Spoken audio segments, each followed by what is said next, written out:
Okay, welcome to our Channel 35 viewers. We're now on the air and want to welcome everybody to the Los Angeles City Council. Today is June 2nd, 2006, and as customary, we have our first meeting of, the first Friday of the month, excuse me, here in Van Nuys City Hall, which is a wonderful facility in the heart of the San Fernando Valley. And we meet here each one of those first Fridays of the month. Otherwise, on Tuesdays, Wednesdays, and Fridays, we meet at City Hall, downtown in John Ferraro Council Chambers in room 340. We're being broadcast live on Channel 35, LA City View, your city channel, and we also are rebroadcast in the evening. For those not close to a TV but near a computer, you can always log on through our city's homepage at www.lacity.org, where you can see live streaming video webcasts of these meetings. You can also call in and listen to our council meetings as well as our committee meetings through our city's council phone, and that's available at 213-621-CITY. There's other numbers for other parts of the city, and that again is available through our city's homepage. We invite folks to give public comment, general public comment, or on items that have been agendized for public comment during each of our meetings. For those who can't make it to Van Nuys, we can take that from City Hall remotely, and vice versa. When we were down at downtown City Hall, we were able to take testimony from these facilities here in Van Nuys. So we invite folks to do that as well. Again, I want to thank Council Members Gruhl and Hahn, Parks, Smith, Wesson, and Zine for being here. We are going to start with presentations, as we do each Friday, honoring special members of our community here in Los Angeles. And for our first two presentations, I'd like to recognize the great council member from the 10th District, Herb Wesson.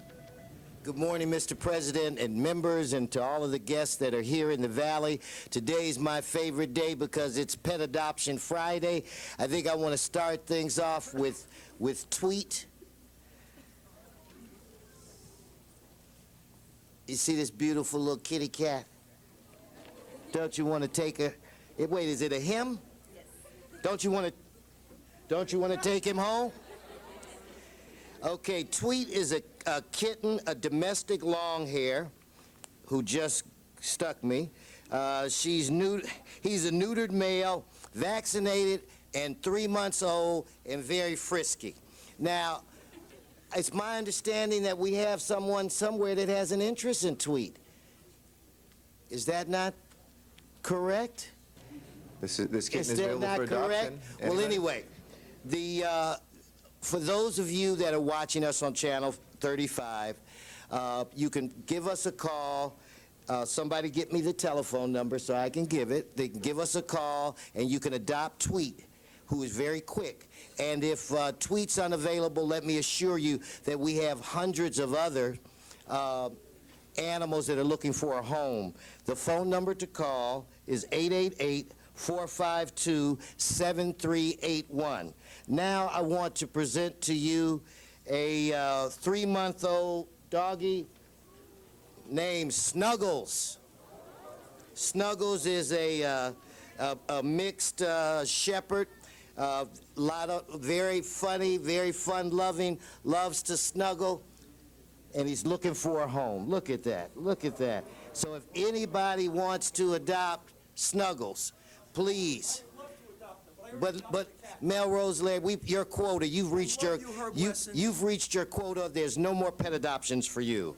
Anyway, Snuggles is looking for a home. He is neutered, microchipped, vaccinated, ready to go home. He's a shepherd boxer mix, and like I said, he's 3 months old. And if anybody's interested, and I'm sure they are, in look at that. Look at that daddy's baby right there. You're talking unconditional love, Snuggles will give it to you. You want Snuggles, call. Snuggles, you ready to go home with somebody? He told me he was, so call 888-452-7381 and provide a loving home for Snuggles.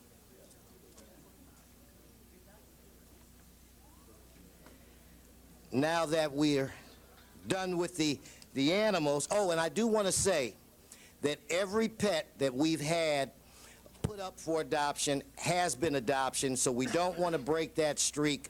I want to make sure that someone adopts Tweet and Snuggles today. Mr. President and members,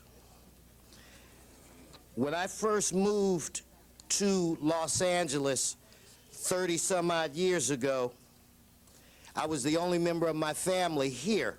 So I talked my mother into sending my brother out for what she thought was going to be a vacation. But I enrolled him in school. I enrolled him at LA High, which is in the district that I represent. And as you can see, the young people are coming around me now. For once in their life, they have been the best. All of us wish that we would understand that and feel being the best at something. These guys are the best band and drill team in Southern California. Give them a round of applause.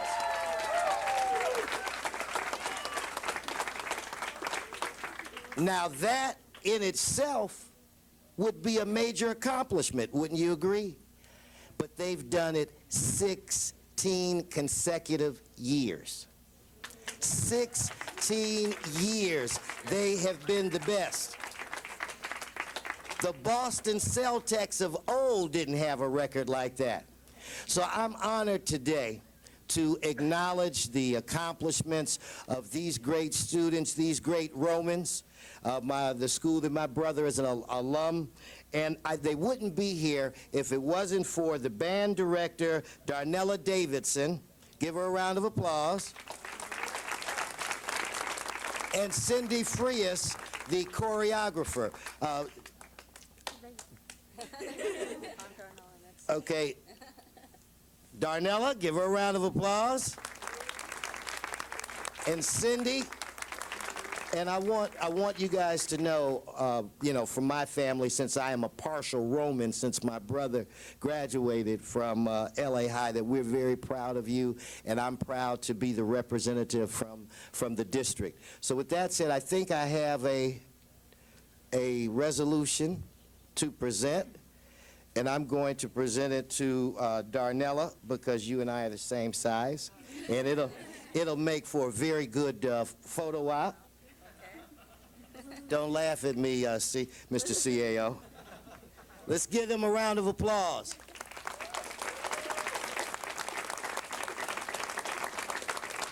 And Mr. President, I'd like to ask Darnella to say just a couple of words. Please. Thank you very much. On behalf of the entire band and color guard at Los Angeles High School, past and present, we truly appreciate this honor here today. Councilman Wesson, our kids work so hard, as so many kids do, but for 16 consecutive years, that's a big deal. And so we truly appreciate the time that you've given us today to be honored. All of you that have helped us with this recognition. Thank you so much. Thank you. Thank you very much. Now, I think we're going to do Mr. a photograph. Labange would like to add his... Mr. Wesson, I was waiting for you. I know. Mr. I was trying to get right in there, but I'm so proud of Los Angeles High School and bands and band directors and drill teams and all that, because it makes for a great experience as a high schooler. I'm sure all of you are getting good grades in school, because you don't do this just because you just show up. You got to practice, practice, practice in 16 years. And I know Abac Italian, who's our legislative analyst assistant, is not here today. He's down at City Hall, but he'd be very proud because he's a Roman from LA High. So just congratulations. I'm just across the street at the Memorial Branch Library, where I know some of you probably study, and I'm just proud. And I think what we got to do, Herb, anytime we got a parade in town, we got to call 1-800-LA-HIGH and get the Romans to march and play. Thank you, you very Mr. much. Labange. Congratulations on your great success. Thank you. We're going to take a picture downstairs. Thank you very much, Mr. Labange, and thank you very much, Mr. Wesson. Our next presentation will come from a council member from the 2nd District, Wendy Gruhl.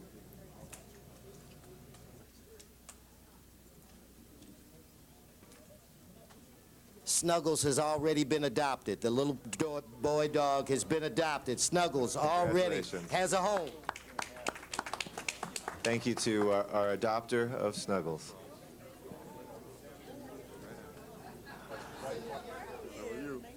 Thank you for having us.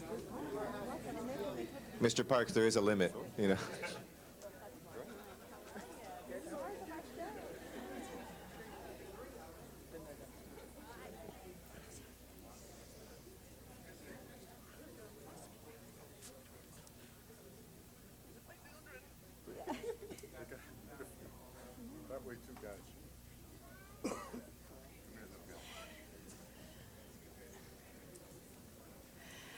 Thank you, Mr. President. And as you see, we have some kids still coming up here behind me.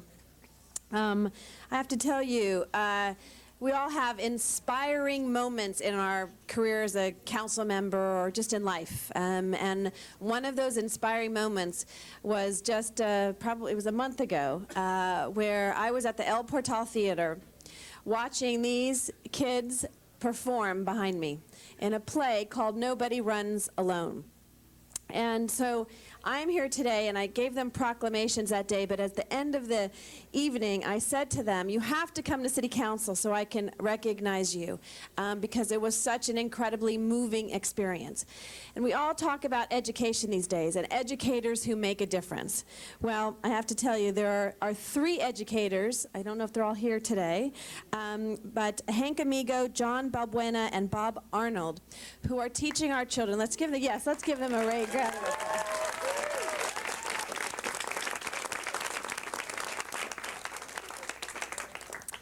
These teachers go beyond teaching in the classroom. They mentor, they encourage, they protect, and creatively teach students until they reach maturity and confidence to take control of their own lives. Fair Avenue Elementary School, one of the best elementary schools in this city, has a successful music and arts program. All too often, these schools do not have music and arts programs, and we know that it is an important part of an everyday life of these children. So recently, 50 of the kids, Fair Avenue cast 50 of their own students in the musical Nobody Runs Alone. This play is about a young boy who was destined to be swallowed up by the negative forces surrounding his life. And we all know young people who are facing that every single day. But without the support of his mentors, he clearly saw his potential. Excuse me, with the support, not without, with the support. So here today we have the producers, as I mentioned their names, Hank, John, and Bob, and 50 students. I'd also like to acknowledge the Boone Family Foundation because they provided the funding for this to actually occur by contributing donations that sustain the programs at Fair Avenue, music, language, art, science, and math programs. And we have really seen how successful that program can work. We know that by investing in our children, and some of the students today, not only from Fair Avenue, but graduates of Fair Avenue who went to Sun Valley Middle School, came back and performed. Some of these kids have a very, I think, possible career in the entertainment world, and it was really one of those that we all got teary-eyed at the end of this and at this play, but it was really an incredible experience. And so I'd like us to give a great round of applause to the students, to our teachers, and ask Hank maybe to say a few words, and then they're going to do a special treat and give us a little bit, a taste of Nobody Runs Alone. And let's give them a great round. Oh, yes. And just before that, I don't want to, I'm sorry, I just stepped on applause, which is the wrong thing to do. We will do the applause in a second. Ms. Hahn wanted to add her words, and then we'll give you a great round of applause. Well, thank you, and I just wanted to congratulate all of you, and Courtney Chesla, who is my communications director, and her husband, Eric Torres, are related to some of you. Bob Arnold, who helped to write and produce this, is Eric's uncle, and his cousins, Sarah and Jessica, performed in it, and Courtney and Eric went to opening night, and they were very, very proud of your work and your accomplishments, and really were amazed at the great production that you put on. So congratulations to all of you. Thank you, Jan. Let's give them that great round of applause. Well, they truly are an inspiration, and I'd like to acknowledge Hank to say, I think, a few words and to kind of introduce what you're going to do here. Thank you, Councilwoman Gruhl. Special thanks to you for all you've done for us. You've been more than helpful in so many ways. You're what a politician's supposed to be all about. I'd like to thank Council for inviting us here today. Our program's about mentoring kids. We believe in teaching kids from the time they enter our classroom in 3rd grade until they become productive adults in society.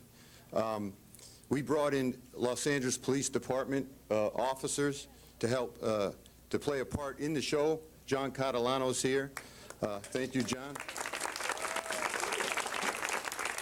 And Bring up your principal and yes, okay. Also, the LAPD has been great with us. We wanted them to help mentor our kids, and 2 of our kids from the cast are going to become Los Angeles Police Department members. Also, yes. Yeah.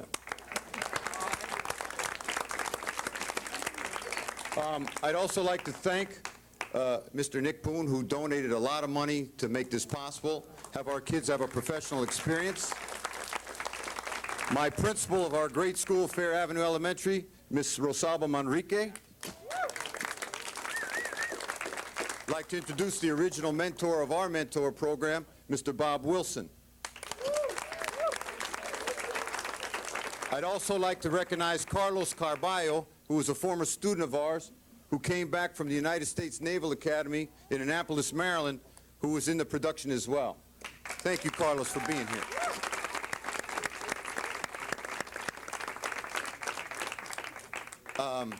I want to thank all the council people that came. We're going to invite the rest of you. Mr. Huizar, we want you to come to the next one, please. My uncle was the coach of Princeton basketball for 29 years, so we have a connection there. And we're all about mentors. So we'd like to sing a little song for you called Mentors. Oh, Mr. Zine, excuse me. Give it up for Mr. Zine. That's where we're going next. Councilman Zine, we would like you and Councilwoman Gruhl to work together because we just signed a contract with the Madrid Theater. We'd like to bring our students over to your neighborhood and perform in the end of October for you guys. Thank you. Okay, so this is a little song called Mentors.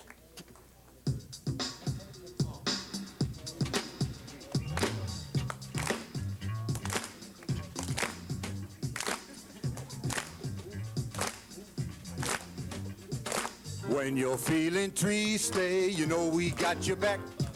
Your world's about to crumble, get yourself up off the rack.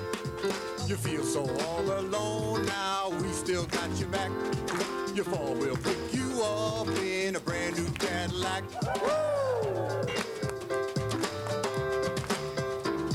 You guys, here we go.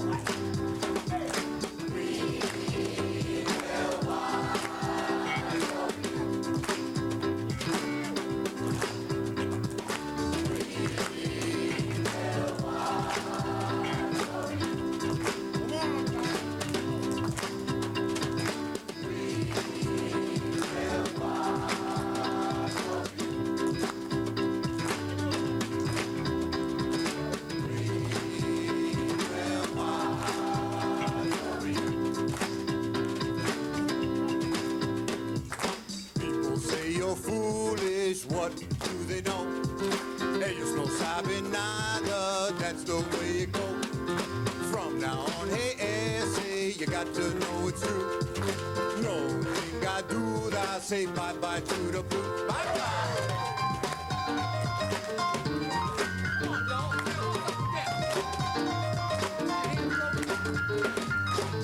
You're stressing out now, they don't mean a thing. We'll keep them together, forget about the blink. So your family's whacked out, they're bound to do you wrong. We will always help you, here's where you belong.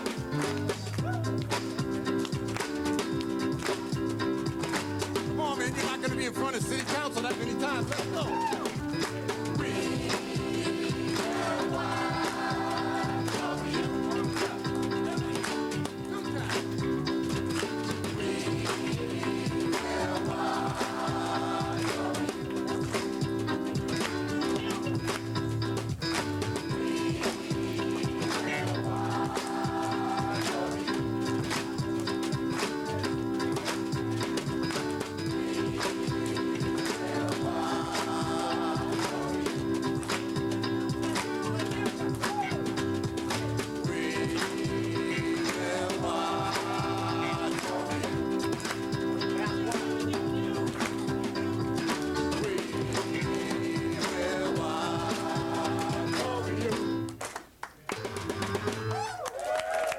Thank you so much. Please come see us in October. Thank you so much. Thank you.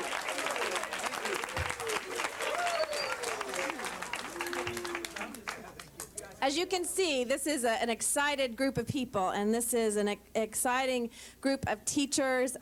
Some of your teachers at Fair Avenue also were in the play, and this was not a little thing. I mean, they practiced and practiced and practiced, performed for a week, right? Was it the whole, 2 weeks?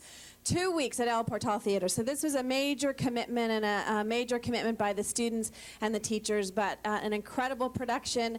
They were reviewed, I think, in Variety. Yeah, this play was reviewed in Variety. I know Hank has gotten some calls about his script, which we're trying to help him out with as well. But this is what our schools are all about, and our teachers and our kids, inspiring. And so I just wanted to bring them to council so you could share in the excitement that I have, this kind of a partnership. So thank you very much. And we're coming to your district, Dennis.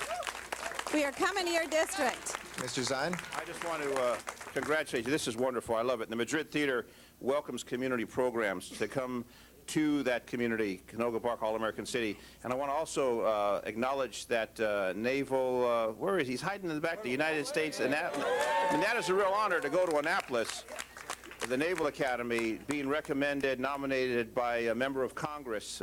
You are a real tribute to this community. And who are the two folks that want to join the LAPD? They couldn't get off their jobs today. There's a $1,000 reward for city employees who recruit them. So Wendy and I will split that for the community. Thank you very much. Thank you, Mr. Zine. That's very big of you. That's it. We just thank you so much. And Mr. Garcetti, one of your relatives came, Miss Roth. My cousin. Your cousin came. So talk to her about it so you can come to the next one, please. Thank you. Mr. Huizar, we're coming down to your district soon. Thank you. Thank you so much. Thank you, Mr. President. Okay, let's get out of here. Thank you very much. We're going to run through the agenda now, folks. We do have one more presentation after that, but we will run through the agenda now, or we will call this meeting to order, actually. Why don't we call the roll, Ms. Clerk? Cardenas, Gruhl, Han, Huizar, Labange, Padilla, Parks, Perry, Reyes, Rosendahl, Smith, Weiss, Wesson, Zine, Garcetti, 10 members present and a quorum, Mr. President. Okay, colleagues, we now have a quorum before us. First order of business, please. Approval of the minutes. Mr. Wesson moves and Mr. Huizar seconds. If there's no objection, they will be unanimously approved. Next order. Commendatory resolutions for approval. Mr. Reyes moves and Mr. Smith seconds. If there's no objection, that too will be unanimously approved. Mr. President, on the regular agenda, item number 1, no action is required. That was just placeholder language in case the mayor returned a veto message, and he did approve the budget, so there is no action required on that. Okay. But just stay on the agenda. So next item, please. Next items are items noticed for public hearings, items 2 and 3, and the recommendation for council action is to continue those two, the hearings and ordinances, to June 23rd. Is there any objection to continuing those ordinances till June 23rd, folks? Not, that'll be the order. Next. Let's open the roll on it, just to formalize it, close the roll, and tabulate the vote. 10 ayes. Okay. Next items, please. Next items are items for which public hearings have been held, items 4 through 14. Okay, colleagues, we now have 4 through 14. Public hearings have been held on this in committee. Any specials? Yes, Ms. Gruhl. If I could just have item number 12 continued for a week. Okay, that would be till the 9th. If there's no objection to that, June 9th, we will continue item 12 until. Any specials, colleagues, 4 to 11 and 13 and 14? If there are none, Madam Clerk, on the balance, please prepare the roll and tabulate the vote. Ayes. Okay. Next items, please. Next items are items for which public hearings have not been held, items 15 through 40. 10 votes are required for consideration. Okay. Colleagues, we now have 15 through 40. Do we have any cards on those? If not, we will open and close the public hearings on those, unless there's anybody from the audience who'd like to be heard on those. If not, colleagues, any specials from 15 through 40? We have items 15 through 40. Any specials, 15 through 40? Going once, twice. Let's open the roll on the balance, close the roll, and tabulate the vote. 10 ayes. Those are approved. Next items? Mr. President, do you wish to take up public comment at this time, or? Yes. Do we have a special meeting as well? Yes, there is a special meeting. Okay. Mr. Parks, I believe, wanted to be recognized. Okay, oh, sorry, Mr. Parks? Yes, I'd like to ask that we reconsider item 46 from Wednesday's calendar. We'd like to add a verbal direction to that grant request. Okay. And just a verbal that Let's reconsider first. Okay. We just got to get that in the computer, so hold on one moment. We'll be reconsidering item 46, colleagues, from previous meeting. And just for council's information, the council file number is 06-1221. That's what I thought. No, just kidding. Okay, if we can please open the roll on reconsideration. Close the roll and tabulate the vote. 10 eyes. That is before us. Why don't you make the verbal amendment, Mr. Parks? I'd just like to add one direction, that the waiver fee should not exceed $10,000. Okay. This is the issue in which the city is supporting a grant application to put from the County of Los Angeles to create some streetscapes and trails around the Baldwin Hills area. Okay. Let's open the roll on that again. Close the roll and tabulate the vote. 10 eyes. That is approved as amended. And forthwith, please. We'll go forthwith on that. Why don't we, before we go to special meeting agenda, let's return to presentations for a moment. We'll do our last presentation. Recognize from the 12th Council District, Greg Smith.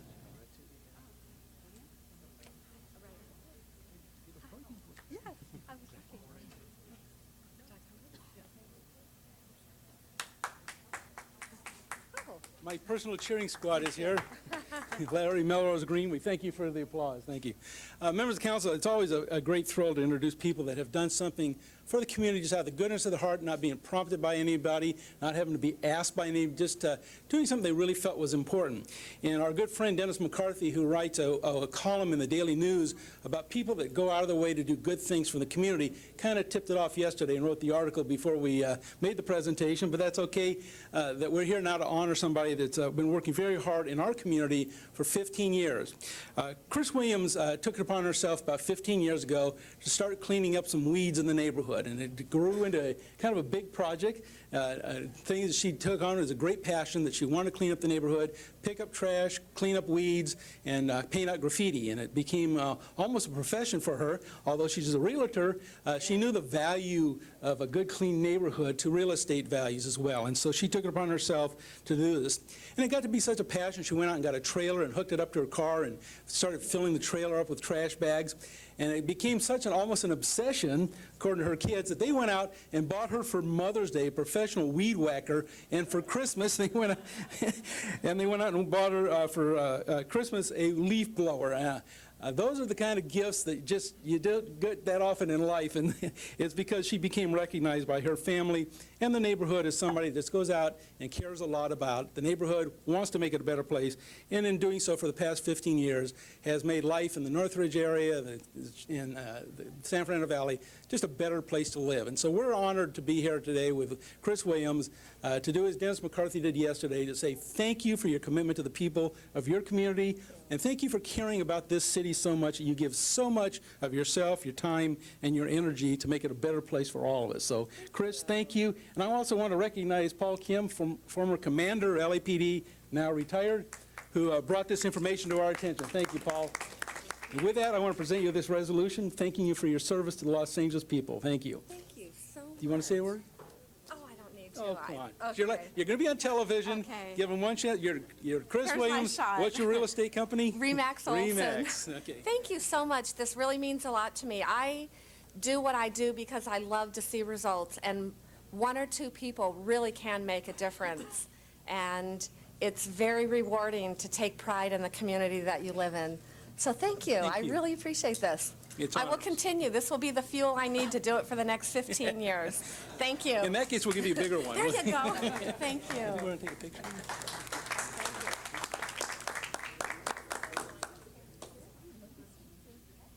Okay. Thank you very much, Mr. Smith. Let's, if we can, go to public comment now. And why don't we start, I know there's some folks that are down at City Hall that we got their cards. If we can make sure we have that facility available. We will first go to Elisa Avina and Lucila Delgado, Gonzalo Gomez, Maria Avina, and Alberto Tlatoa in our City Hall to testify there. Those are our first speakers at City Hall.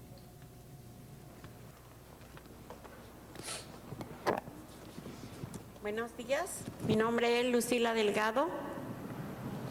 Yo les vengo a pedir de favor que nos ayuden para comprar ese lugar, que es la única distracción que nosotros tenemos por ser campesinos y pobres. Y ahí llevamos a nuestros niños a limpiar nuestras plantitas para que haya verduras frescas. Es lo que yo les pido de favor. Gracias. Good morning. My name is Luciana Delgado, and I am asking you the favor to please help us buy that piece of land. We are poor, and our kids need that place to be distracted, and we need that place to be planting our plants. Thank you.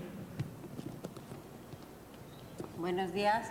Mi nombre es Elisa Viña y vengo representando el Jardín de la 41 en la Alameda y queremos que nos haga el favor ahora más que nunca que nos ayuden a rescatar el jardín para todos nuestros compañeros que ya estamos viejos y no podemos trabajar en otro lado y allí nos distraemos. Gracias. Yes, my name is Alicia Aviña, and I represent the 41 and Alameda Park. Please help us rescue that piece of land, that garden. We are old, and we don't have the means, we don't have the work, and that's what we're asking for. Please, thank you. Good morning, City Council members. My name is Alberto Clatoa, a South Central farmer. Well, let me tell you that Hollywood has officially moved to South Central. We have gotten national attention of our struggle thanks to the celebrities who have come out and showed their solidarity with the South Central farmers and have fought because they believe in the vision that we have of a greener LA. Our vision of a greener LA includes all people, poor, middle, wealthy. And we're here today once again to demand that you start doing your job and represent the city, the Angelinos of South Central especially. There is a lack of green space in South Central, a lack of food security, and we need the South Central farm to supplement our diets, to have our children in a safe place, and we're just asking for your help. We still are fundraising. We have proven to you our determination in trying to preserve the largest urban farm in the nation. And we'll just make a call. Everybody who wants to donate could visit our website, www.southcentralfarmers.com or www.southcentralfarmers.org. We need this space for South Central. It's desperately needed. And let me tell you guys that the world is watching. The world is watching what you're doing. And we have a lot of supporters. You need to do something, because if when the eviction goes through and somebody gets hurt from our community, the responsibility will go back to you guys because you were not doing your job. Y aquí estamos y no nos vamos. Thank you. Our next speaker downtown is Michael Hunt. Mr. Hunt.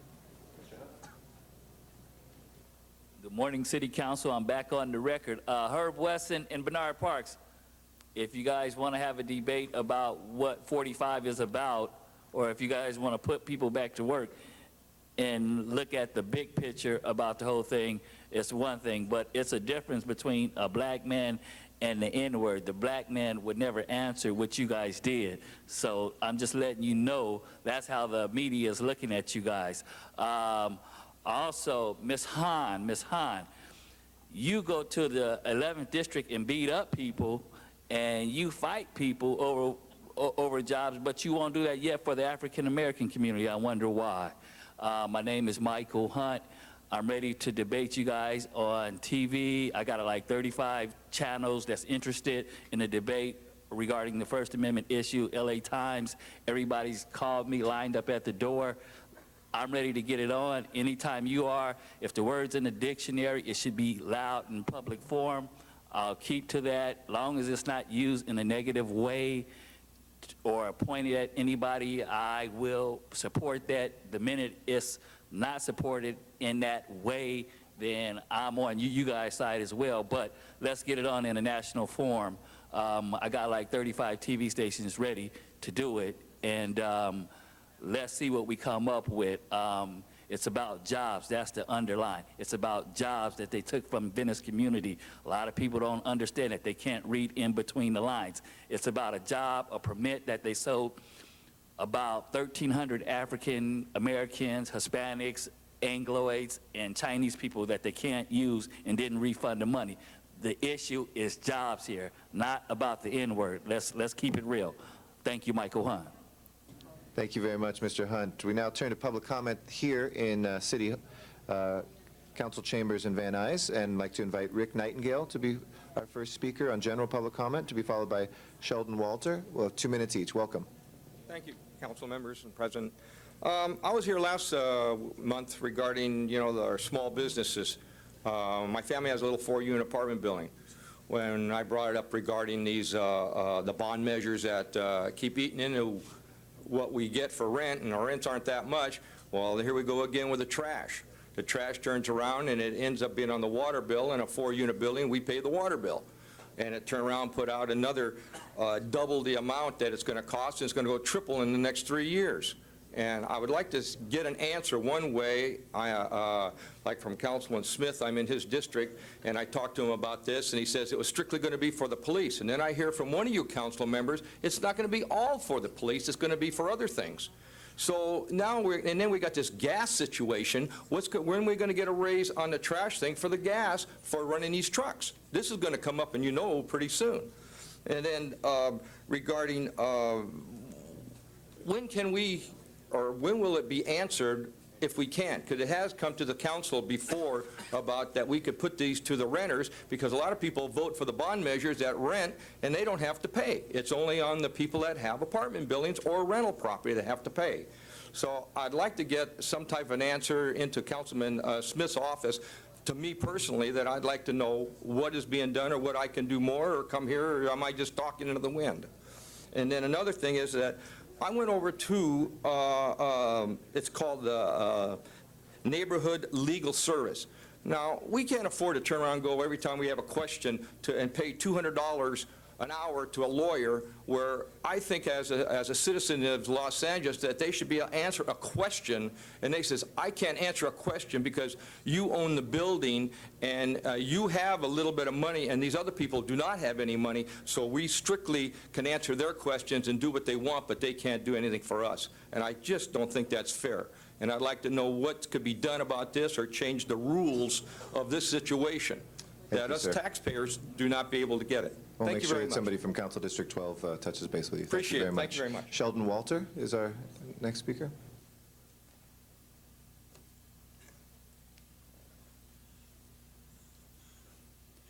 Good morning, Mr. President, council members, ladies and gentlemen. I'm Sheldon Walter. I'm a retired professional who resides in the North Hollywood Senior Center. I want to welcome you all here. It is fantastic that you folks are meeting here once a month. I want to congratulate Councilman Greg Smith and Alex Badilla, I think, was involved in helping to arrange for these meetings here in the Valley. I'm very sorry you have so much traffic congestion to get here and conduct your business. And I want to commend Council Lady Wendy Gruhl for her leadership in taking on the gridlock situations we have here in Los Angeles. That's a thankless job, I'll tell you. I want to commend Councilman Tom LaBonge for all his work in trying to improve the Ventura Freeway situation here, one of the busiest in the world. I have a few suggestions here to help improve the LA gridlock situation. I think these suggestions will encompass every area here in the city of Los Angeles and the urbanized county of Los Angeles. So I think there's enough copies. Who do I give these to? Thank you. Just the Sergeant at Arms there will take them. Thank you, sir. Okay. And now I want to commend you for several other things. First of all, take a look. If you have a chance to look at Van Nuys Boulevard, the resurfacing there, it's a commendable job there. It's beautiful. It's long needed to improve that thoroughfare. I want to also commend you for having planters placed in the centers of busy arterials, particularly Van Nuys Boulevard and Laurel Canyon Boulevard and some of the streets they have in North Hollywood. I want to also commend you for a 5-year, $8 million program to implement left turn signals throughout the city of Los Angeles, and of course including intersections here in the San Fernando Valley. So I guess I've outrun my time. Yes. So anyway, We've got good your luck. hand up. Okay. Thank Good you. We luck to you appreciate with it. the rapid transit suggestions. Great. Thank you so much, sir. We appreciate your testimony today. Our next public speaker will be Melrose Larry Green.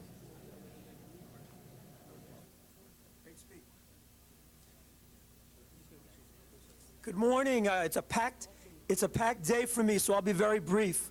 First of all, no, I have interviews all afternoon. I'm glad I provide some entertainment to you. Number one, as usual, the media got it wrong. The editorial in this morning's Daily News misquoted President Garcetti. He did not say, I view this chamber as a synagogue. He said, I view this chamber, meaning city council, as a church or a synagogue.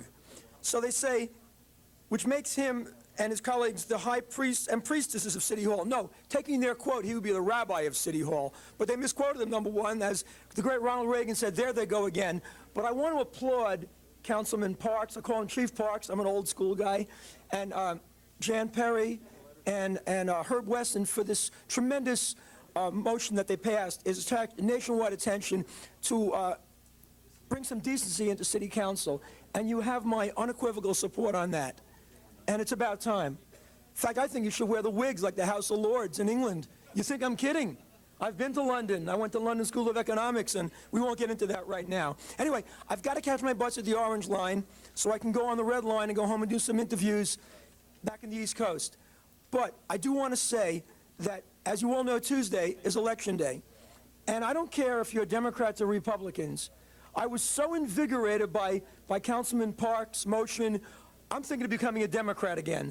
I'm glad that this Democratic Party is getting some decency and ethics back into politics. I don't care who you vote for. I want honest people in there. All the people want on a state, city, federal level is honesty. Whether you're a Democrat or if you're a Republican, the law applies to everybody. Good luck to everybody Tuesday. May the best man or woman win. I'm Melrose Larry Green. I got to catch my bus. And by the way, the cat is doing great. Everybody should adopt a dog or a cat. Herb, sorry to interrupt you, but I'm so enthusiastic. My cat loves me. The two cats don't get along. By the way, that's another story. I've got a boy cat and a girl cat. Any vets out there watching, email me at melrose1@earthlink.net. I'm out of time. Thank you, President. And we have the party registration form in the back of the room. You can just change that. Hey, Thank you know what? You know what? You're great. We need more Democrats like you, 15. Thank you very 13. much. 13. But I'm still a Republican. Thank you. All right. Mary Ann Geyer is our next speaker. Mary Ann Geyer. Is Mary Ann Geyer here? Oh, please. Welcome. Thank you so much, President Garcetti and members of the council. My name is Mary Ann Geyer. I'm a resident of Council District 2, and I'm here just on a couple things. I just got through serving a 2-year term with Sun Valley Neighborhood Council. For 3 years, the community has been complaining about dismantling yards going on in R1 zones. Nothing to date has happened on those. They've also been complaining about transfer stations going on in R1 zones. Nothing has been done about it. I personally took Jim D'Antona out to the sites in 2003. The neighbors, most of them don't speak English. When they call or have somebody call, I have to take a translator over there to talk to them. This is really a health problem. It's really getting bad out there. And I noticed Tony wasn't there today, but this is something that there is no enforcement out there. And we really need to do something about it. The other issue I'm here on is with regards to within Council District, I'm currently president of Foothill Trails Neighborhood Council. And within our council district, there is a subdivision that came in, where they came in for a 6-lot subdivision, and it was approved, and these are half-acre lots, equestrian lots. And what the developer has done now is he's running a mining operation. He's got a rock crusher there. He's got scales there. He has been hauling material out of this site for 10 months. The adjacent property owners have had house damage. Their houses are settling. They can't shut their doors. I've had 4 children in the neighborhood hospitalized and 3 adults. What is going to happen? You know, now I'm telling them, you know, maybe you need to hire a civil an attorney and go forward civilly on this. This should not be going on. Now, 3 blocks If I can away ask you from... to conclude. Yes. Okay. Now, 3 blocks away from this site, we have another mining operation going on. Thank you for your comments. I'm going Appreciate to it. give these to the officer, Sure, and give I'd the like the Sergeant at council Arms. to look at them. Thank you, appreciate it. Next, we have Duke yeah, I'm sorry, Ms. Gruhl would like to... Just, and Ma'am? thank you, Marianne. You all have heard me in the past say how much we appreciate our constituents who let us know when there's a problem, because they live next door to it or around the corner from it. And Marianne had brought this to our attention, I think, in December of last year when they began some of this process. We asked our building and safety, Andrew Edelman, to look into it, and met with the developer as well, who has made some promises he's not kept. And speaking to my staff this morning, we were able to stop some of that grading, because they went down for about 3 months, I think, until we got some of those promises. And so I just want to make sure that Marianne knows, and the rest of the community, that I talked to my staff this morning. They're going to talk to building and safety and city attorney, go out to the site again to see what this individual is doing different than what we said was allowable under the grading permit. So, thank you. Went out there and they have cited them. They've got compliance orders. They haven't complied. I got 17 calls from homeowners over this holiday weekend. They were working Sunday. They were working Monday. Yes, so Marianne, we'll make sure that we, again, and appreciate you being here this morning and showing us the pictures. You know, pictures like 1,000 words, so They really I appreciate are. it. Thank you very much, Marianne. Thanks very much. Our next speaker is Duke Russell. Mr. Russell, welcome back to City Council. You have 2 minutes to address the council. Thank you. Good morning, Mr. President and members of the board. I have good news and bad news. Good news for the Valley. Yesterday, by chance, I called LA City College, and I was told that there's going to be a gigantic celebration at Valley College in about 3 weeks. Everybody's going to be there, I understand. I think the mayor has been invited. Maybe some of you have been invited, possibly the governor. And it's really great news for the city of Los Angeles, for the Valley. They're going to celebrate the completion of the new football field, the reconstruction of the football stadium, and building a beautiful new Olympic men's track, not for women too. And that's great. That's good news. Now we contrast that with Los Angeles City College, ladies and gentlemen. That's the mother college of the 9 community colleges. And I'm here today to tell you that we're issuing a press notice to save the men's gym for obvious reasons. We're going to have the demonstration next Wednesday, June the 7th at 10 a.m. on the public sidewalk in front of the gym and the destroyed field and the destroyed stadium. We think that we should have, our people in the inner city should have what the people in the Valley have, another football field, rebuild it, rebuild the stadium. They're building a stadium at Harbor College with Prop A and Prop AA money. We're not asking for any money. We have all the money we need. We just are not receiving the justice and the equality that other colleges are receiving. West LA built a 9-lane track. We want a quality 9-lane track on Snyder Field again. We begged the Board of Trustees during the past 4 years. If I can ask you to conclude, Mr. Russell. Yes. I'm sorry. 40 speeches. So please write down tell your constituents and your members of your churches and other places that the meeting, that the walk is going to take place next Wednesday, June the 7th at 10 a.m. Please come. Spread the word. Thank you, Mr. Russell, and thank you for your activism on that issue. We appreciate it very much. Our next 2 speakers, Zuma Dog and Matt Dowd. Zuma Dog here?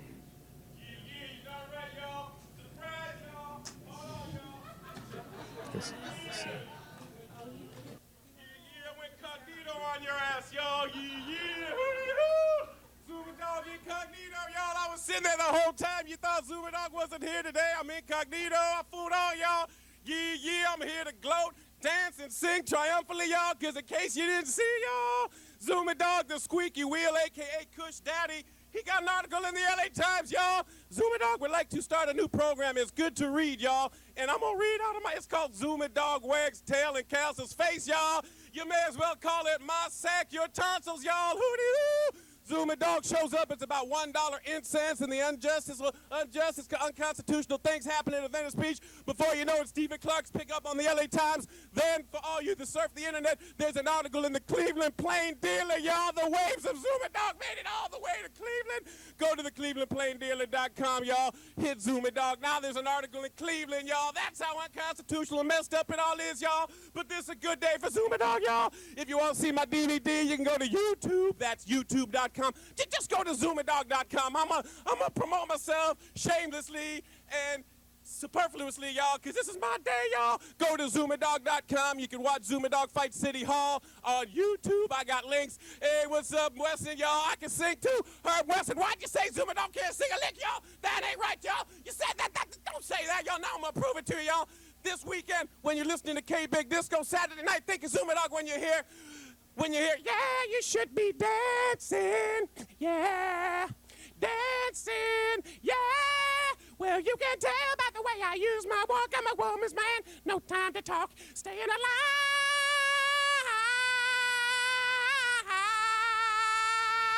Thank you very much, Mr. Oh, Dog. I got 6 seconds left, y'all. Watch Adelphia tomorrow morning, 11:30 in the morning, y'all. 11:30 Adelphia. Thank you very much. Appreciate your testimony. Our next speaker is Matt Dowd. I don't know if we're going to disagree with Mr. Wesson after that song, but Mr. Dowd. See, now that's what freedom of expression is all about. That's what Venice Beach is all about. That's why we've been coming here for 5 or 6 weeks now with a lot of respect for the decorum, but it got to the point where we had to do something to make the point. And now we got people in council, the Honorable Councilman Herb Wesson talking about rap lyrics with Larry Green, but guess what? I don't think you're going to be any good as a lyricist, because obviously you're offended by certain words, and that's okay. You can be. But obviously the LA Times over here, they used that word 980,000 times yesterday. It was printed in the paper. That's the circulation. Almost 1 million. Okay? President Garcetti, you said the Founding Fathers thought the idea of the First Amendment was to keep ideas, not the epithets. But believe it or not, the First Amendment exists precisely to protect the most offensive and controversial speech from government suppression.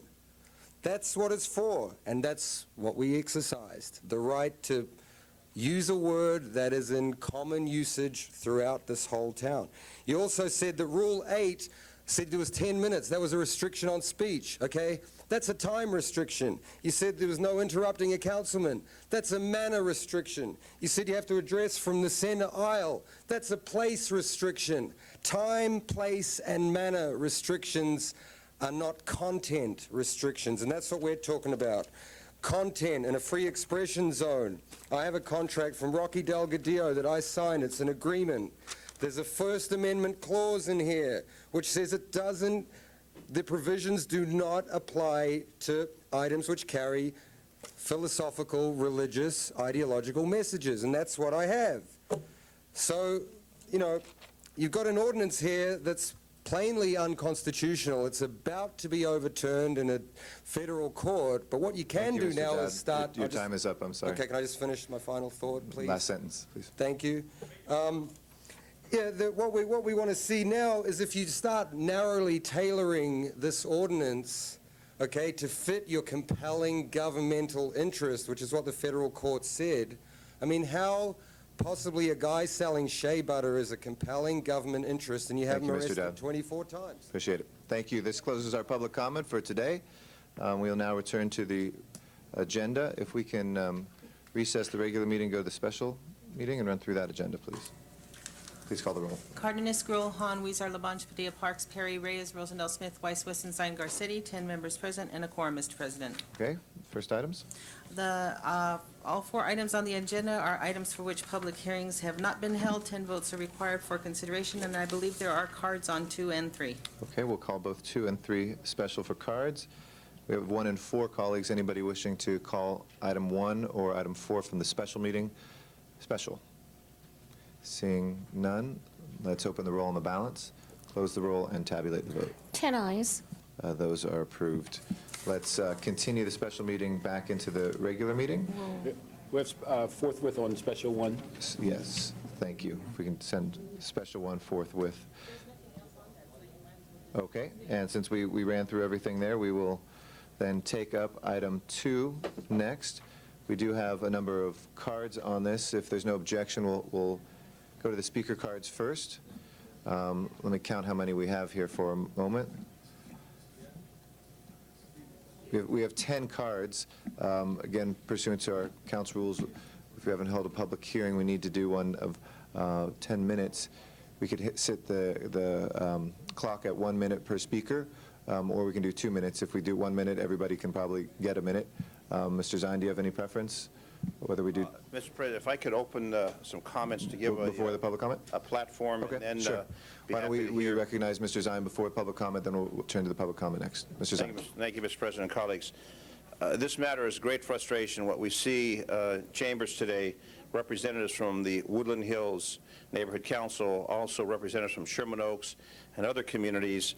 And what's happening is the neighborhood councils, approximately 20 that I've been able to determine at this time, are extremely frustrated that their election process, the procedures, the regulations that they followed are not being accepted by the Department of Neighborhood Empowerment, and an election that has been scheduled and publicized with documentation, with newspaper ads, Citizens of Woodland Hills, election June 20th, other documentation, can Woodland Hills be saved, Neighborhood Council, a notification that's scheduled to go out June 20th election could change future Woodland Hills. All these documents have been prepared, and Woodland Hills feels very frustrated in that in January they submitted the procedures. In February, the Department of Neighborhood Empowerment said that they needed to make 2 changes in their procedures, and they followed that. And then in May, Dunn sent them a letter saying that there are now 20 problems with the election, and they're going to cancel the June 20th election. It came to my attention through representatives from the Woodland Hills Neighborhood Council that they've gone through all this trouble, all this effort, all these volunteers from the community that receive no compensation are being totally, completely frustrated, and that they're trying to follow a procedure, trying to make things happen for the community, for the neighborhood council. And what I find just amazing this morning, which is handed to me, a book by the Department of Neighborhood Empowerment. I think all of my colleagues have received this 3-binder Department of Neighborhood Empowerment, Information on Woodland Hills, Warner Center Neighborhood Council, and it shows on page 2, voter turnout report, Woodland Hills Neighborhood Council, it shows the election scheduled for June 20th. They've had elections June 12th, 2002, June 25th, 2003, June 29th, 2004, June 21st, 2005, and June 20th, 2006, Woodland Hills is scheduled to have their election, and Dunn tells them you can't have your election because you haven't complied with all the regulations and the procedures. That's why they're here. They're very, very frustrated, and I thank my colleague, Council President Eric Garcetti, for waiving this through committee. We were going to do a Rule 16 on it because of the timeliness and the importance to get something done. So I have a number of questions for the City Attorney's Office. But with that foundation, Mr. President, I'd like to ask the members, as we have the order from the Woodland Hills Neighborhood Council and the other representatives that are here, I thank you all for taking time out of your personal lives to come down here. At least you don't have to go to City Hall today. We're here in Van Nuys, which makes it much more convenient than having to drive downtown. And I appreciate you coming out. So with that foundation, if we can hear from the representatives, we have the President, the Executive Board members, And also, we have Jill Banks-Berard, who's a coalition of neighborhood councils from Sherman Oaks, I believe. Jill, correct? Valley Alliance. Valley Alliance. So what we're trying to do, and I discussed this with my colleague Janice Hahn, who served on the Charter Commission with me, we're very, very concerned about neighborhood councils being successful in getting the mission accomplished. And when government puts more impediments in your path, and you feel frustrated, and we don't listen, and we don't make the changes, then nothing's going to work. So with that foundation, Mr. President, I'd like to turn it over to our public speakers, and then I'll have questions for the City Attorney's Office. We'll set it 1 minute to try to get to all 10. That's fine. That's all right. fine. And we briefed them that we need to and folks can yield their time to other people if they'd like to. Our first speaker will be Joyce Pearson, be followed by H.D. Patton.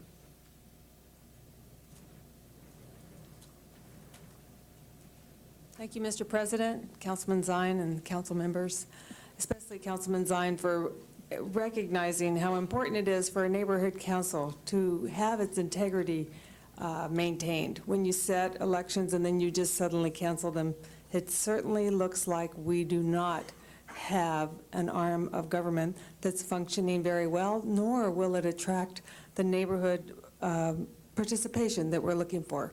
So I think this is incredibly important. I thank you very much for giving it your utmost attention.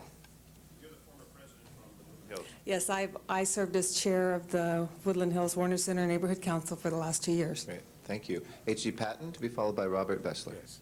I was one of the original founders of the Woodland Hills Warner Center Neighborhood Council. And we worked very diligently with the Department of Dunn to comply with all their needs. And we were used as an example by Dunn, the Department of Neighborhood Council, to other councils as to what they should follow. And then suddenly, it's no good anymore. I thank you. Thank you, Mr. Bessler is next, and then Michael Klein. Good morning. My name is Robert Bessler. I'm a resident of Woodland Hills, have been for 40 years, and I'm a former board member on the Neighborhood Council and also the treasurer, which I served for 3 years. I've read the letter from Dunn citing the requirements necessary to come for Woodland Hills to comply. Most of them are procedural and can be handled now pretty quickly. Some are time sensitive, and those that are time sensitive will take a little bit more time to do. If Dunn had responded properly, none of us would be here this morning. And in order for there's potentially irreparable damage that can be done here, not only to those members who are on the council now and serving voluntarily, but to the new candidates who are applying for election. There are 29 people running for 12 seats. To Dunn, who is charged with the responsibility of assisting the neighborhood councils, and perhaps more importantly than any, are the stakeholders who are come to look at the neighborhood council as a conduit to city government. If I can ask you to conclude. Thank you very much. Appreciate it. Michael Klein, and then Misho Stanici. Thank you for your time. Our elections have been held in the same format since the inception of the council, as Councilman Zine pointed out. We've done this for 5 years. And all of a sudden, this is pointed out to us that there's some procedural issues. I just, as the current treasurer of the Neighborhood Council, I want to point out that we've already invested thousands. Each piece that Councilman Zine showed you cost us thousands of dollars to mail and/or publish in the newspaper. I would just ask you to take that into consideration. We have reached out to all of our stakeholders to get them to participate, and the cost has been pretty substantial. Thank you. Thank you. Misho Stanici. Hi there. I'm a new member of the council, and I just ask that you help us not be disenfranchised. The members and the homeowners and the business owners of Woodland Hills, please don't disenfranchise us, and I yield the rest of my time to the next speaker. Thank you. Thank you. Nancy Eisenhart is our next speaker. Thank you, President Garcetti, and thank you, Council, for hearing us. Thank you, Councilman Zine, for putting such a succinct summary together representing us. I've been a member of the Neighborhood Council since its inception, except for not being on the steering committee. it was such a good formation that we have been a model for other neighborhood councils around the city. Our elections have been run successfully, and more so each year. We do our best in giving time and money to our neighborhood. And as Bob Bessler said, or somebody said, they should not be disenfranchised. I appreciate your support in allowing us to go ahead. And remember that the rules are meant for the people, not the people for the rules. Thank you. Thank you. Heath Klein is our next speaker, and then Janet Gagnon. Good morning, council members. For the last 3 years, I've served on the Neighborhood Council's Election Outreach Committee, the Communications Committee. And as Councilman Zine explained, we have done outreach each of those 3 years in the same fashion. He held up samples. You've heard about the cost and so forth. What I want to talk about is the fact that as each one of those pieces was developed and distributed in March, April, May, and what was intended to happen in June, these items were shared with various members of the Dunn staff. At no time did they ever object to its content or say that we were doing anything that was wrong, and they were encouraging us. And again, I have received phone calls from across the city because the Dunn reps have said to new neighborhood councils, contact Woodland Hills because they know how to do things right. And it's not right for all the work that I've put in and our other council members to be disenfranchised like this, and it's certainly not fair to the citizens. Thank you very much. Thank you. Janet Gagnon? Good morning, council members. We are at a pivotal point in time in that all of us are here as volunteers to argue for the possibility of us losing our positions. And I want that to resonate with each and every one of you because we believe that strongly that our community needs to vote in June according to our bylaws. And I yield the rest of my time to the next speaker. Thank you. Thank you. Our next speaker is August Struer. Good morning, council members. To have a June 20th election, our election rules were due January 31st. To meet the 140-day rule. You only passed the rules January 25th. Dunn didn't come out with its election template until February. On the one hand, we're supposed to meet the 140-day rule and have our elections out. On the other hand, we're supposed to meet the election template that didn't even come out yet. So we're in a catch-22 position. A lot of these things we're caught in the middle, and the fact that they didn't bring it out until May, they didn't perform their side of the contract. In what country, in what city, can the party who doesn't perform according to a contract dictate that the party that did perform to the contract should be penalized? Thank you. Our last speaker is Roger Kulpa. Ladies and gentlemen, we're here for one reason and one reason only. The timeline of the Woodland Hills Warner Center Neighborhood Council was broken. And it was broken not by Woodland Hills Warner Center Neighborhood Council. It was broken by the Department of Neighborhood Empowerment, Dunn. Dunn does not follow its own rules. If it had, and if it had issued that second review, none of us would be here today talking about this. All of the issues would have been dealt with and would have been corrected 60, 70 days ago when Dunn should have issued their second review. We have never refused to make any of the small minor changes, and also many of those items are actually in our bylaws which supersede the election rules, so are not really necessary, but we'd be happy to do the duplication and put it in there. I gave to the Sergeant at Arms. I hope you all received this handout, a nice little green X at the top to identify it.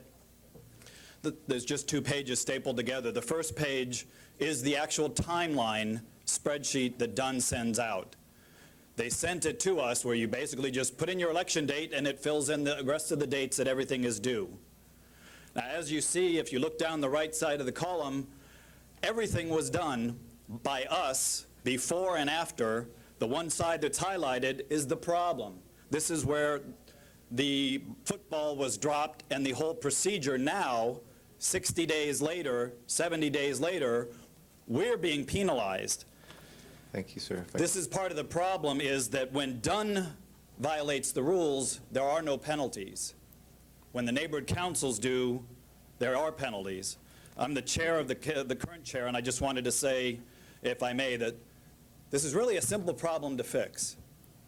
If I can conclude in saying, we're asking for only two things, either that Dunn or the city council give us a waiver or approval to continue with the elections and the rules that have been distributed and known to all through all the different outreach, or that Dunn or the city council, if they prefer, we can quick redo and add those extra items in there and publish them. They would not be within the 60 days that Dunn requires, but that's because Dunn did it, the error. And finally, of course, what we would need to go with these, with this simple solution is to make sure that our elections are recognized, and of course the winners of the elections are recognized, and that our funds are not cut off, as Dunn has threatened to do many times. Thank you. Thank you all Appreciate very it. much. We actually have a few more cards. Dr. Daniel Wiseman, next. Thank you very much, Mr. Garcetti. Welcome to Van Nuys again. This is our monthly welcoming from the Van Nuys Neighborhood Council. Several of our members are in the East right now, and I'm going to take just a moment of the time in this issue to let you know that they're working on developing a better community court for this neighborhood and bringing some new funds that hopefully will help our finding of fact in various misdemeanors in our neighborhood. However, on the issue of elections, as you know, Van Nuys is the poster boy for dysfunctional elections, and we had great difficulties over the last 4 years. Our elections have had a problem this year. Our last election was in 2005, February. It was at that time when rather big changes occurred in our council. We should have had another election in February. We were involved also in making some changes in our bylaws and submitted those back in October, November, and December of last year. As the people from Dunn who are here know, there was delay in getting those looked at, reviewed, authorized, and made final in time for us to have our elections in a timely fashion. Thank you, Mr. Wiseman. And because of Dunn's delay, not only has my friends from Woodland Hills been delayed, but Van Nuys elections are now tentatively going to be in the fall because we just can't get things together Dr. Wiseman, for some time. And I'm sure you wanted to hear me finish my sentence to say that this is not a Woodland Hills problem only. It's a problem in many, many councils. Thank you, Dr. Wiseman. We appreciate the comment. And it's always a pleasure working with you too, sir. Thank you. Got to keep to the time. I just promoted Jill to Dr. Jill Banks-Barad, a doctor of sorts of Neighborhood Council Alliances. Thank you. Good morning, President Garcetti. I want to commend Councilman Zine for bringing this issue to this council. What's happening at Woodland Hills, unfortunately, is not isolated. I am the chair of the Valley Alliance of Neighborhood Councils. We represent the 30 neighborhood councils throughout the San Fernando Valley, and we've been meeting for 3 years. I can't tell you how many times this issue has come before us from many, many councils. I'm also the president of Sherman Oaks Neighborhood Council, and we went through this year. We were supposed to have our election in May, and then we were told we had to change things, and we did that. Then we were told June. It turns out our election is now in September. I think the issue here is the culture of Dunn. We're all volunteers. We don't have staff. The requirements and the paperwork that's put on us is burdensome. And that's why you see good people who just are burned out, because it's just too much. There's more paperwork that we have to fill out for these changes than I think should be required. Just in closing, I would ask that you reinstate the election date for Woodland Hills. They've tried so hard to do a good job, and they have. Thank you very much. Thank you so much, Jill. Our last speaker is Marianne Geyer. Hi, Mary Ann Geyer, President of Foothill Trails Neighborhood Council. I want to support all the comments I heard here today, but I want to share with you what we've experienced both with the Sun Valley Neighborhood Council and Foothill Trails is when Greg Nelson was the general manager, Greg would allow things to happen that weren't in compliance with the election procedures and/or the plan. And then it would come most of the time it just went through. Now what's happening, what I'm seeing with the new regime that's in there, if I needed things done, I got it done through Claudia Dunn. And then when Claudia went over to the clerk's office, then I would get things done through Lisa. But they're looking at the plan. They're looking at what this council adopted in 1999 and the election procedures, and they're looking for compliance. The prior regime wasn't letting that happen. We just recently found out with our prior election with Foothill Trails Neighborhood Council under Greg Nelson that we were totally out of compliance. The election procedures were not in compliance with the bylaws, nor were they compliance with the charter or the plan. So I thank Lisa Sarno for everything she's doing today in trying to bring this together. But I think that, as you council members know, when you take over a council district, oftentimes you hear from constituents from issues that have happened with the prior council office. And I think that's what the new regime is going through with Dunn. So I would hopefully like to see, the council work closer with the new department and the neighborhood council so we all don't get burnt out. Thank you. Appreciate your comments, and thank you for everybody for their public comments. This closes the public hearing. We'll turn now to Mr. Zine. Thank you, Mr. President. And I want to acknowledge and thank the representatives from Woodland Hills and other communities that are here this morning, taking your time out of your busy day to come and address this very serious matter that we need to get resolved. And listen to the last comments. A change in leadership should not change the rules. Mr. Nelson leaves, Mr. Arnold comes in, Department of Neighborhood Empowerment. We don't change the rules. We follow the rules that are established. And I find interesting that Woodland Hills and many communities have had successful elections. And I find interesting that one lady who spoke, this election may take some of these folks out of office, but they want to follow democracy. They want to follow the will of the community. And I want to commend them for that, because this election, the longer it's delayed, the longer they're going to have to endure. Other people want to take those positions, and it's good that we have 20-some people in Woodland Hills that want to take those leadership positions over in the neighborhood council. But the bottom line is we're trying to uphold democracy and fairness, and we're finding that it's not being done. If I could have the representative from the city attorney's office come forward. I've got some questions. Representative from Dunn, come forward, and we can hopefully come to some conclusion and some guidance on this to rectify the problem with the current agenda item, Woodland Hills, but it's a broader problem. It's not just Woodland Hills. I've been informed there's 20 communities that are having similar problems where their elections have been postponed, delayed, and then there's that awesome threat that we're going to cut off your funding if you don't comply with the rules. The first, and I think most of these are going to be directed to the city attorney's office because some of them border on the legal issues. I have a number of questions to go through. Warner Center Woodland Hills Neighborhood Council has followed every timetable that has been given to them to meet the new election procedures adopted by this city council. They cannot, however, control the actions of the department, and that is why I'm going to ask these questions. The city charter, section 901D, states the Department of Neighborhood Empowerment shall assist neighborhood councils with the election or selection of officers. The election procedure adopted by the council in January 2005 indicate that postponement of an election is the responsibility of an independent election administrator. The question is, where does the department draw its authority to cancel neighborhood council elections, and who is the independent election administrator handling that function? Gwen Poindexter, Assistant City Attorney. The election procedures that the City Council adopted back in January of 2005 give the department its authority to postpone or cancel, if you will, although this is really essentially a postponement rather than a cancellation of the elections, because the election procedures clearly provide that Dunn must approve the election procedures established by the neighborhood council before they can move forward.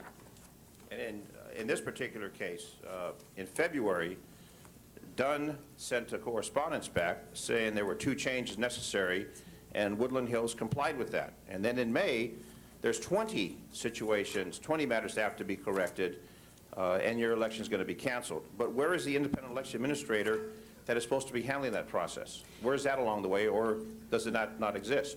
Well, at this point, the independent election administrator didn't play in this process because until the department approves the election procedures, which include identifying the IEA and all the other aspects of the citywide election procedures that should be complied with, you don't even get to this to the point where the IEA is administering the neighborhood council election.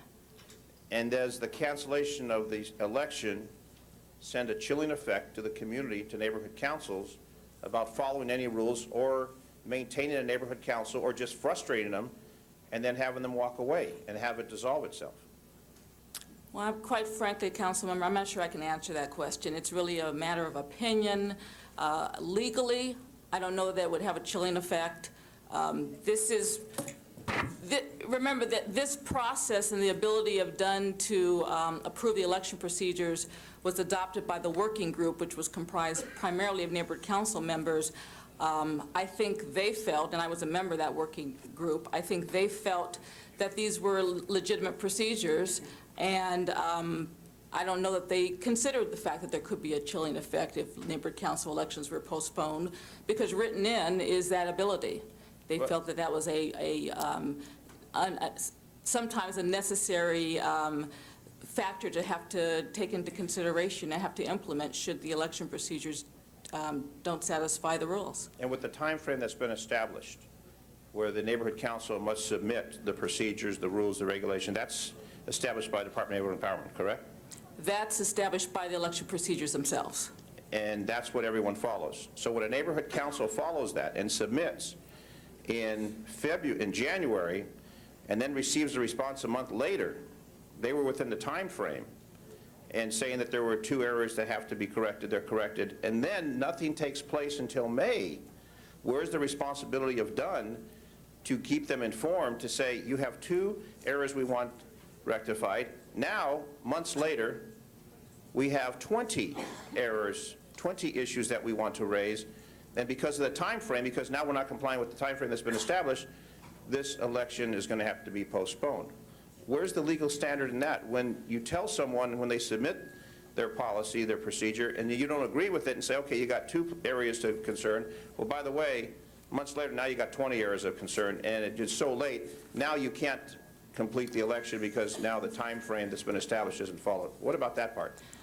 Well, admittedly, and I think Dunn would acknowledge that there were errors on their part, admittedly that is a problem in the election procedures.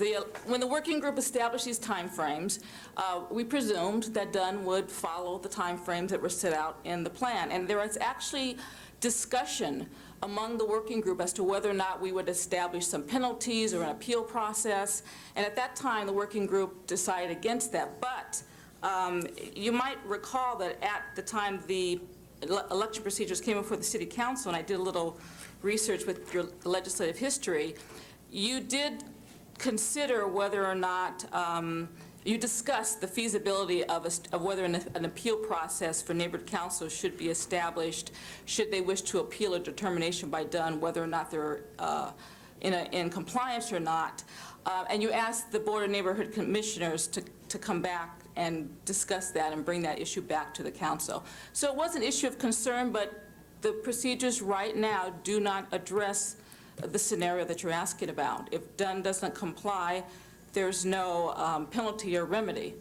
And it's really a matter of the department having to balance the risk. They admit they made a mistake, but on the other hand, a significant number of violations are documented by the department. So it's a question of, well, how do we balance that risk of an election being potentially turned over based on, admittedly, in part, a mistake on Dunn's part? Well, according to the information I've received, it's not just Woodland Hills that's been affected by a mistake, but there are at least 20 other neighborhood councils that have had similar problems where the elections have been postponed.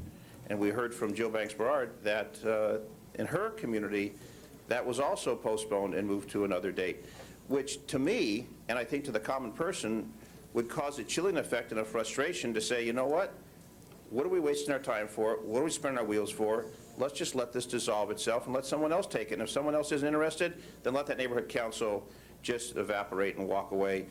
One less issue that's a concern for the community. And there are some communities that we know have been decertified. My focus is when you have a community that's committed and involved and wants to make it right, we in government need to help them and not hinder them. I mean, we are here as policymakers, Dunn is established by the charter. We try to help these communities, and it seems that what we're hearing is we got all these rules and procedures that frustrate the individuals who are doing it out of the goodness of their heart because they want to be good community people. That's what I find very frustrating, that we're not going out of our way to help them. We're going out of our way as government to hinder them and to frustrate them. And then they get frustrated, nothing gets done.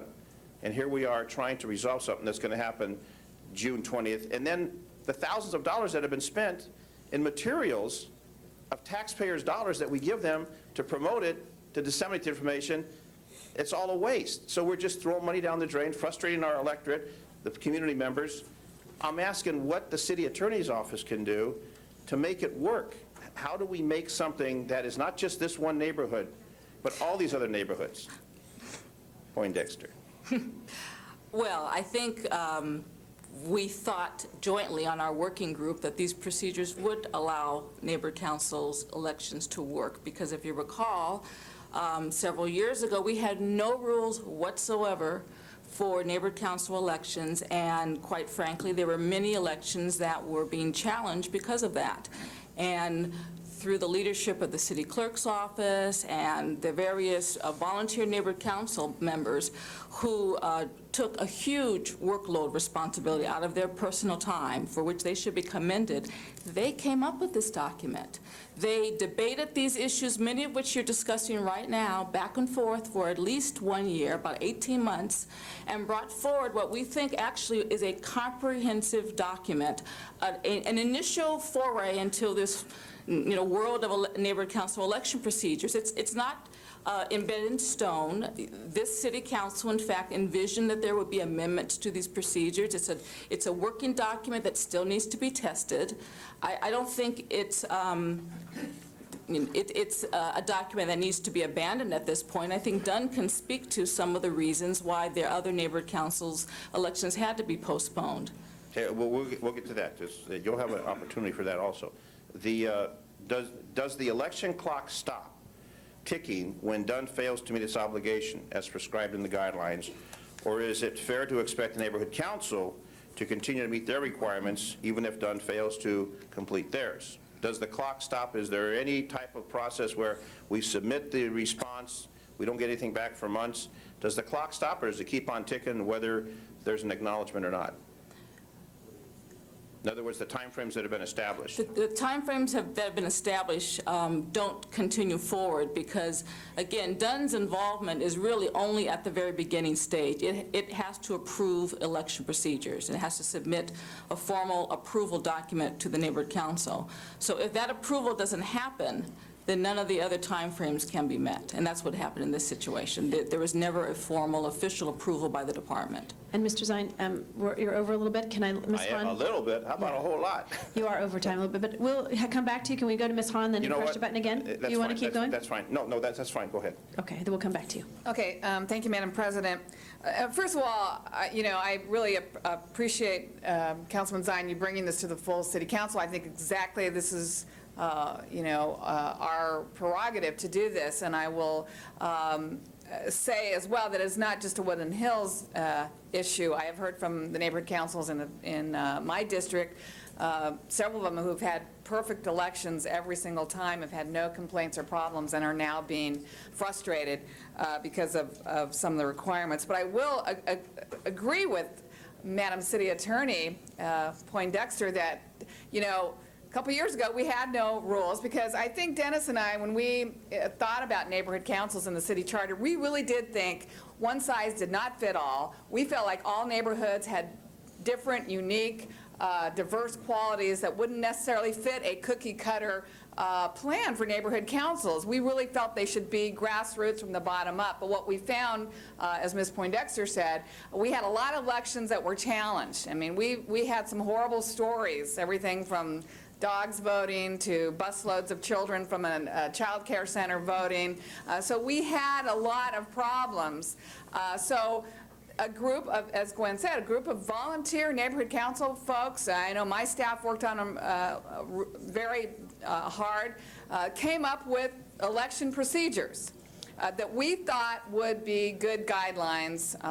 And maybe you could answer that question right away. Are they guidelines, or are they, we expect each neighborhood council to absolutely adhere to them? Right, they're procedures because, if you recall, you made reference to them in the citywide plan. and said that violation of the election procedures could constitute a violation of the plan, and could ultimately result in decertification. But I agree with Dennis. One of the things we don't want to do is frustrate our neighborhoods, frustrate the people's democracy, and the volunteers. A lot of them have jobs, a lot of them have families, a lot of them have a lot of responsibility, but at the end of the day, they want to improve their neighborhood, they want to improve their community. They're not getting paid for this, they're volunteers. My biggest fear for neighborhood councils is not that they'll violate election procedures. My biggest fear for neighborhood councils in the city of Los Angeles is people are going to get burned out, and they're just not going to want to do it anymore. And I think it's one of the greatest projects we've ever had in the city of Los Angeles neighborhood councils, and I believe in them with all my heart. Let me ask a question. Can the city council reinstate this neighborhood council's election for June 20th? No, it cannot. It just simply doesn't have the jurisdiction or the authority to do that. Who can allow that election to move forward? The general manager of Dunn. Of Dunn. Correct. Well, I've looked at all of the information. I feel in this instance you should allow their election to go forward. I think postponing it at this point is the detriment to that outweighs the risk, in my opinion, of that election being challenged or overturned. So I would urge you to do that. And I will tell you that I know that this is about Woodland Hills, but I would move that we get a full report back from the general manager on the elections of all neighborhood councils right now. I'd like it to be before our Education Neighborhood Committee, because my neighborhood councils, particularly this idea of the independent election administrator, I think that's where we're having some issues. One of my neighborhood councils said they established one that Dunn approved, but then their election is June 12th, and they said a couple days ago you decided that that wasn't the independent election administrator that you approved, so you wanted to put a new one in there, which they were fine with, but then you said they had to have a new meeting to approve the change, even though you made the change. So I think it's this independent election administrator, which I can see long-term might be a valuable position. But while we're sort of making this transition between no rules and a serious document, I would urge that you gave a little flexibility to these neighborhood councils in terms of, it's not really the procedures they're not willing to abide by, they're willing to abide by them. They're willing to add that if you want that in the document. But I think it's the transition time. I would ask that you use a little more flexibility, and I urge you to allow them to hold their election on June 20th, as has already been advertised in their neighborhood. Thank you, Ms. Hahn. Mr. Parks, and then Mr. Zine. Thank you, Madam President. I just like, one thing, Lisa, welcome. Well, one of the things that, and I didn't quite understand the neighborhood councils until I came in the office, but when I got here, I found out that out of my 6, I think we have maybe 2 that are really functional, and the barrage of rules and regulations, and the city attorney may disagree with me, but I think when we put them under the Brown Act, it made them so formal and legalistic that we may never get them to function as they were originally intended. But I know there's a lot of problems there, and we would certainly, and we have a list of them that we'd like to get to you to see how you can help our neighborhood councils become more functional. And the issue of elections haven't necessarily been our big issue. It's just having meetings. I mean, because of a lack of a quorum, or people coming to disrupt them to the point that there's no quorum. And so we certainly need a lot of help. There's a lot of potential there in dealing with the issues, and we know that a lot of this was dumped on you when you came into that position. But I'm looking forward to your involvement, and then also the 9/12 Commission, to where we could maybe really get into it and find out after all these years what could really make them work, because we are frustrating people. There are people who legitimately are volunteering their time, but they then go away wondering why. And most, as we know in many of these communities, busy people seem to attract to several different things. So they're part of our CACs, they're part of our advisory groups, they're part of so many things, but this one just hasn't quite clicked to where people have seen the satisfaction. I think Mr. Smith and I, the first thing we looked at in the budget, July 1st, there's $10 million sitting in a fund that neighborhood councils said we needed money to help our communities, they have almost as much money percentage-wise as we have in the reserve fund. And so it's one of those things that we wish that we can get that going. Again, I don't think you can solve them all overnight, but clearly we're looking forward to your leadership in moving this process forward in the 9/12 Commission to see if we can't make them as viable as they should be. And so I realize you're correcting a lot of things that were there before you, but certainly you have our support to just get this going, because we have a lot of frustrated people out in the community. Thank you, Mr. Parks. Mr. Weissar. Thank you. I think there is something that we all agree upon, is that some rules were not followed, I think. And my question is were they egregious, or are we burdening the neighborhood councils too much? What types of things were not followed? I'll defer to the Dunn for that answer. Councilmember, are you asking? Please hold my time. Lisa Sarno, Department of Neighborhood Empowerment, Interim General Manager.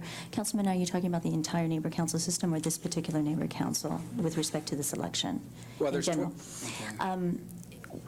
Some of the framework that has been put in place by the election procedures, a lot of the neighbor councils, actually their bylaws, weren't conforming to the new election procedures that were adopted.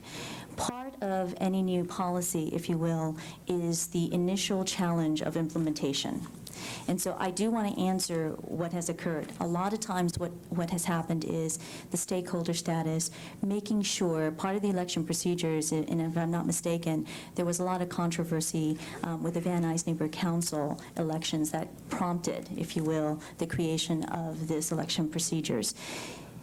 The stakeholder status, who can vote, what is the voting criteria, and also what is the distribution and notification of who is eligible to vote within that neighbor council boundaries.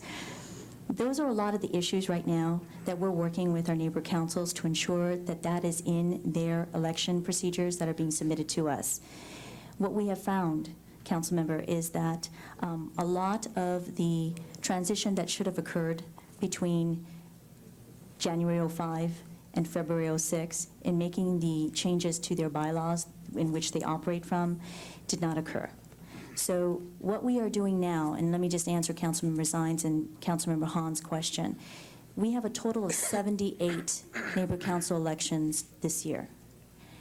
We are working with 38 at this point to ensure that they're meeting the criteria laid out by the policy.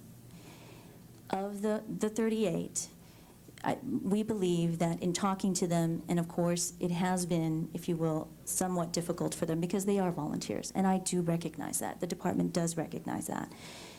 However, they did comply, they are changing their dates, and they're working with us because they understand the ultimate objective of the policy, and the ultimate objective of Dunn working with them is to ensure that their stakeholders within their neighbor council boundaries have the opportunity to have a fair, open, inclusive, and transparent election process.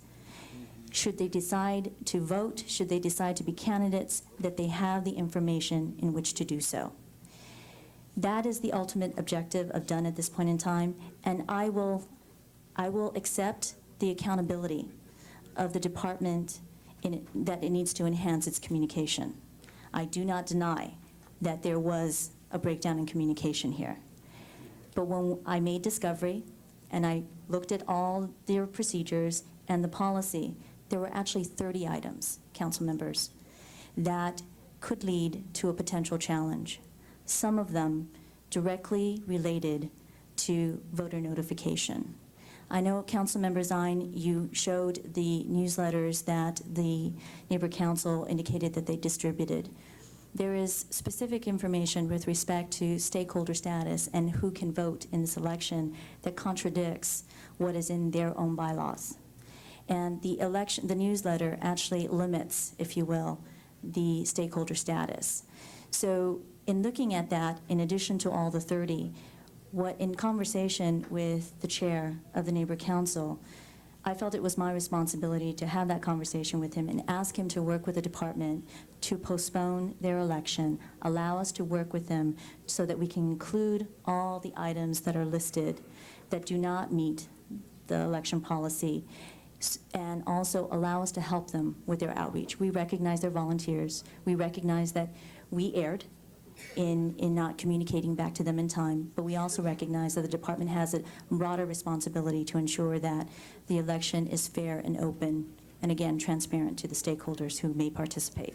When I'm sitting here listening to this, one thing that I'm trying to figure out is we have to fix this systematically, whatever the issues were, but for this particular case, I'm trying to figure out if they just didn't dot an I or cross a T, or if it did kind of create problems for transparency, fairness, and if it goes into that realm. I don't have a good understanding of where exactly these not following the rules happen.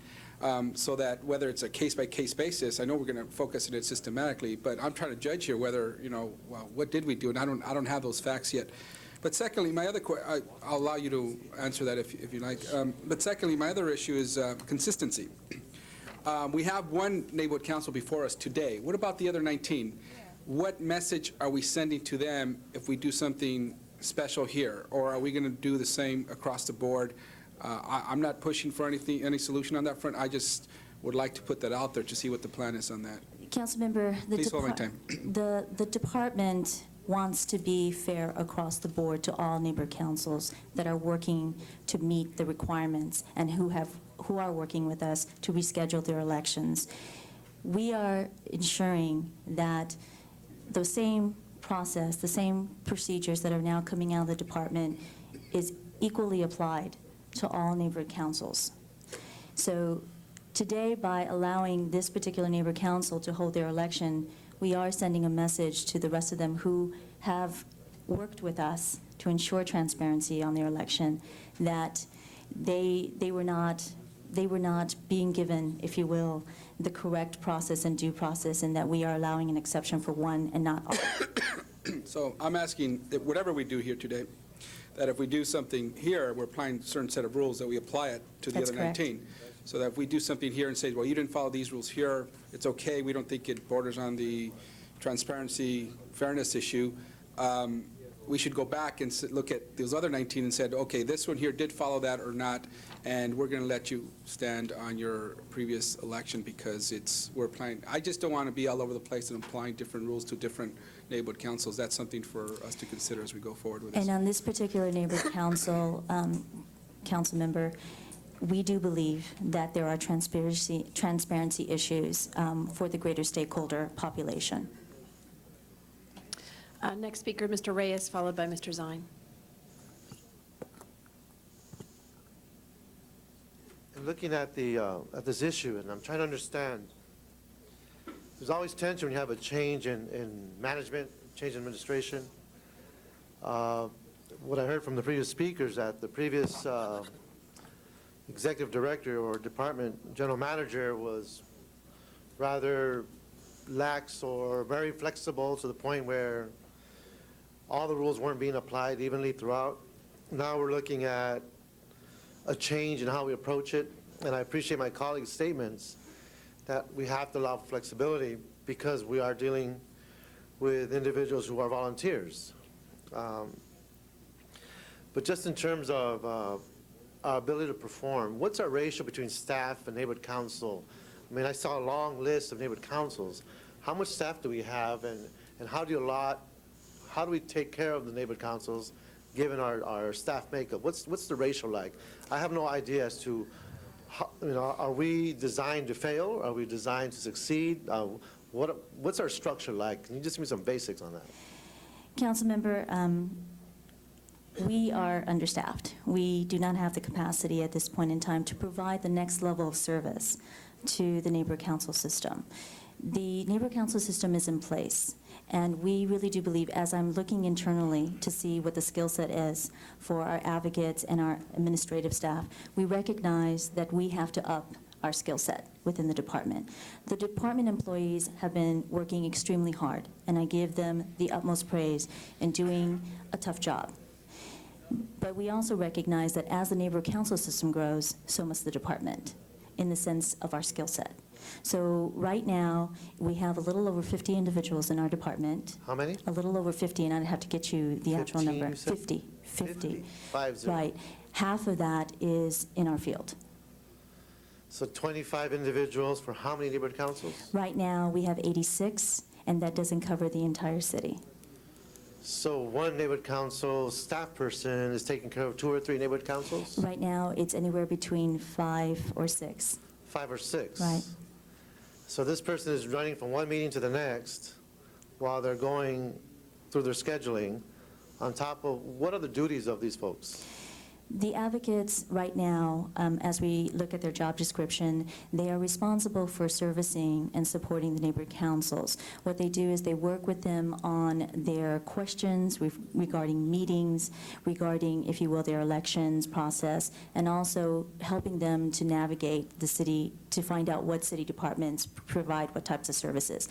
Has that been something that has always been happening in the past? No, council member, but we are working to ensure that that occurs. And so that implementation of those types of efforts is what's new to the neighborhood councils who've had a lot of flexibility, a lot of room to work with. That is correct. And now that we're imposing some of these parameters, we're getting some pushback because it wasn't done before. I think what the department is doing is it's where we are moving in a direction of providing enhanced services. One of the things that I found recently is that there has been a lack of communication with our neighborhood councils.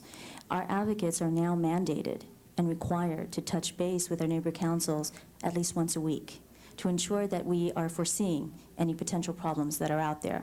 The other thing, council member, is that we are installing internal protocols so that we know when things are coming in, we can manage. I generate a weekly report.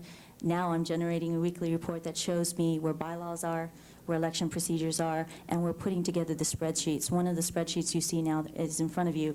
It actually tracks the neighborhood council elections since they were certified. I have more questions, but I'll push my button again. Thank you. Mr. Zine. Thank you, President Gruhl. What's the budget for Department of Neighborhood Empowerment? I'm sorry, sir, I don't What have is- that directly in front of me, but I can get it to you. You don't have your budget, because Councilman Parks mentioned $10 million. I don't know if that's the $10 million that goes out to neighborhood councils. That is it's actually $6 million that are currently available in their funding program For neighborhood councils.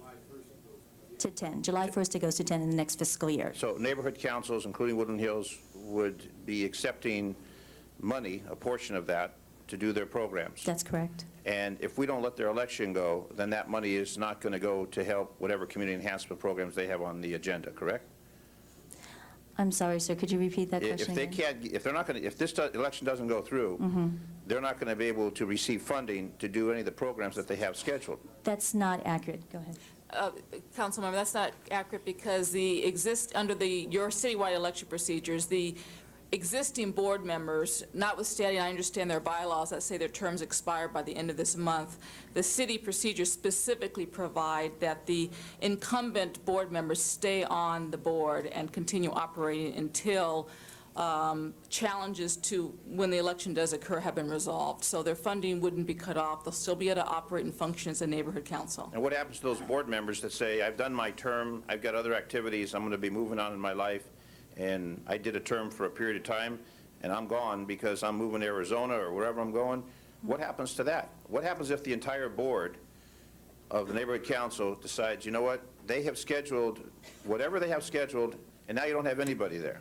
What happens in that case? Well, we'll have to look at their bylaws and work with Dunn to analyze that. Some neighborhood councils have vacancy provisions so that if there are resignations that occur, that they delegate either to the president to appoint a member to stay in that position until a new election. I don't know what specifically, if this neighborhood council has that provision, but we can certainly look into that. And on the 38 elections that are coming up, how many of those do we have problems or delays, postponements? Actually, council member, we have 78 scheduled this year. 38 are the ones that we are working with to ensure that we either reschedule their dates so they comply with the new election procedures. So out of 78, 38 are We are going to have their elections delayed. We are working with them, and they are working with us to ensure that their elections meet the procedures. That's almost half of them. That's almost 50% after we've had neighborhood councils in place, at least in Woodland Hills, 4 previous elections that I think have gone relatively smooth. This would have been the 5th one. So all of a sudden now, we have half of those that are coming up for election, postponement or problems that didn't seem to occur in the past. I've got 6 neighborhood councils. They all seem to run real smooth. We don't seem to have problems within the communities. My office works with them. You talk about a representative from Dunn going to their meetings and coordinating. Well, I'm sure our council offices have council deputies that do the same thing, and we assist them in any and all programs. All the development that comes to my attention goes to neighborhood council. They have a planning committee that reviews it. They have a transportation committee. They review all those programs through my office, and I'm sure the Dunn representative participates, but the council offices also participate to assist them. What frustrates me, and I'm sure frustrates them, is we have a change in leadership at Dunn, and all of a sudden, now we have half of the elections being postponed because there's problems that have occurred, and these folks have volunteering their time to do it. And you have the authority, from what I understand, from Ms. Poindexter, to say, let this election go. We don't want to set a precedence. Well, we set a precedence to frustrate them and to tell them we really don't care about their problems. That's what frustrates me, is that you have the authority right now to say, you know what, they followed timelines, they prescribed the rules as they thought were appropriate. There's been errors on the Department of Dunn, but we're now going to delay their election when they did everything they were supposed to do. Dunn comes back and says, you have 2 problems.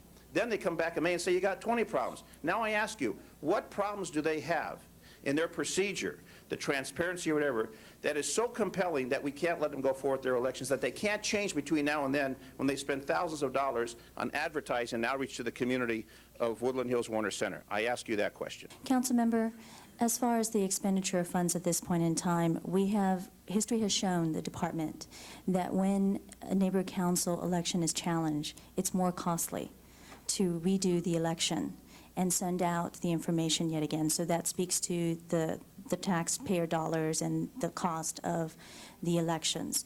Right now, I know that the neighborhood council has expended funds, but it would be more costly if we had to reconduct the election based on a potential challenge. This particular neighborhood council has not had, and fortunately so, has not had any election challenges. However, the election procedures weren't in place at that time. Now that this information is out to the general public, and I think all of us know, if we were to be very straightforward, the realistic potential of a candidate that may not like the election results, a stakeholder who felt that they weren't informed properly of who the candidates were, is very real. And so what we are doing at this point in time is also ensuring that the mass distribution that goes out to the stakeholders that can vote out there is concise, gives proper information, and lets everybody knows what the boundaries are so that they know that they are a stakeholder that can vote in this particular election. What specific problems are occurring with the current neighborhood council that you think are so compelling that they can't go forward with on their election? What are those some compelling issues that we haven't heard that are so compelling to the point that we can't, even though we never had a contested election in Woodland Hills Warner Center in the past, so compelling right now that we can't proceed with this, with the outreach that they've already completed and they're ready to complete, to make sure, and I don't know what stakeholders you're referring to that aren't informed, they have done advertising in the Daily News, they've done advertising in the pamphlets and the brochures. We have notified them through our communication with the council office. Tell me what's so compelling that is there. It's the manner of communication and what was distributed, sir. Tell so me I'm what. Gonna, yes, absolutely. Jonathan Martinez. Have you seen these? Yes. Have you seen all these?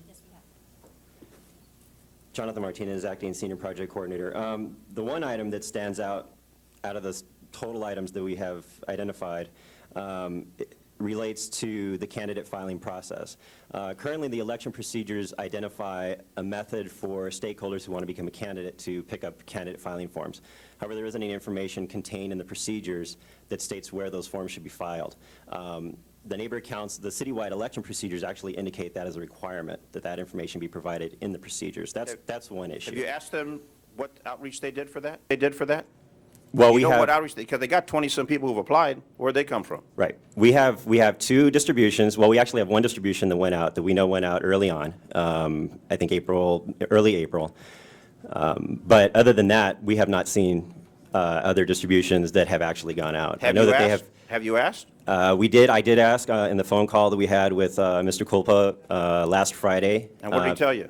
He said that he sent us the first distribution and then the one that they were planning, which was the 4th distribution, the second and third. What about the newspaper ad? I have not seen the newspaper ad. Well, they've got it right there. Maybe if you aren't aware of it and it was done, we could proceed forward since they did the outreach. In the newspaper, the man has right there. Councilmember, Part of the issue is that the last mailing, and based on their election procedures that they gave to us, has to have the list of candidates so that people and stakeholders out there know who they are voting for. They're indicating that it hasn't gone out there, but in their procedures, they basically indicated the draft that they gave to us that they want to send out, which was 8 pages, did not contain that information. Councilmember, I hear what you're saying. What are you hearing? What are you hearing? I'm My hearing- frustration, my I'm anger, hearing- theirs, or what? I'm hearing both, and I understand that. I think the bottom line is this. We want to work with this neighbor council. Well, you're We want- frustrating, I'll tell you that. We want to work with this neighbor council as we have worked with the other 38 and the 78 total for this year as far as their elections, to ensure that there is equal fairness across the board and everybody is working within the framework to ensure that we have a fair election process. You stated that they've never had an election challenge in Woodland Hills Warner Center. To this point, there's never been a challenge. There's over 20 candidates that somehow, through some magical process, have filed for positions. And is the only issue that we have before us today the fact that all the names haven't been presented to the community? If the of issue Woodland is Hills Warner 30 Center? items, sir, that are within your binder. And I want to know those items that are so compelling that we can't proceed with the election. Maybe the community that's listening is not aware, and I want to know, and my colleagues, what is so compelling to say they can't do it? If a stakeholder, sir, that wanted to run for a candidate did not have the information to do so, that is a compelling argument for the department to ensure that we ask this neighbor council to postpone. There could be more than the 20 that have filed that may want to be candidates. So the outreach, what outreach is required from the neighborhood council? How much do they have to spend on advertising? How much do they have to spend on public notices before they meet the satisfaction Department of Neighborhood Empowerment? We have an election coming up Tuesday. We'll be lucky if 30% of the population votes. That'll be a good vote if 30% vote. Neighborhood councils will vote in their elections. If you start surveying the community to find out how many people are aware of a neighborhood council election and participation, Woodland Hills has a lot of participation. Unlike some communities, we've done outreach. How much outreach is acceptable that you think is so compelling that we can't move forward today? And Mr. Zine, we will need you to push your button after this time. We're 2 minutes over. Thank you. I'm sorry. That's Council- okay. We have a few more Councilmember, speakers. if you look in the voter turnout list that was provided to you, one of the clear indications is that this particular neighbor council, their outreach method, each election, their votes cast has declined.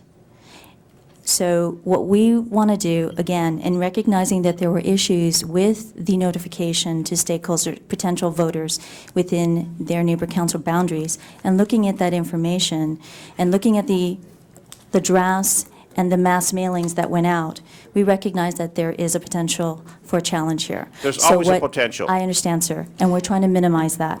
And what we want to do, and what we offered to this neighbor council member, is to work with them. I would work with them personally and make That's not the sure, answer. and make sure that their procedures met the minimum requirements and assist them with their outreach. Other than that issue, what else do you have that's an issue? Mr. Zine, we'll let her answer that question. And again, we're almost 3 minutes over on your time. We have 4 other speakers. We'll come back to you as well. Thank you. Do you want to answer that question before we go Absolutely. next? Councilmember, there are 30 that No, are I in your understand. I binder. want the compelling issues, not the 30, the compelling ones, the ones that are so compelling, so outrageous that we can't proceed with the election. That's what I want to hear. You only told me one.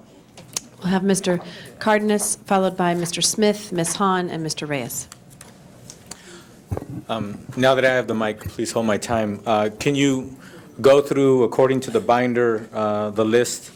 Can you just cover at least the first 10 so we get a flavor of the issues that you're faced with when you have to deal with these decisions? Absolutely, Councilmember.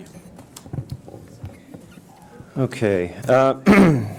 The first that we have is that the polling time stated by the neighborhood council would last for a period of 1/2 hour. That's a violation of the citywide procedures, which requires a minimum 4-hour voting. There's another. With all due respect, I think that's major. Go ahead. Okay. In my opinion. Okay. That's. The point was that apparently they described that it's a 1/2 hour, that the polling.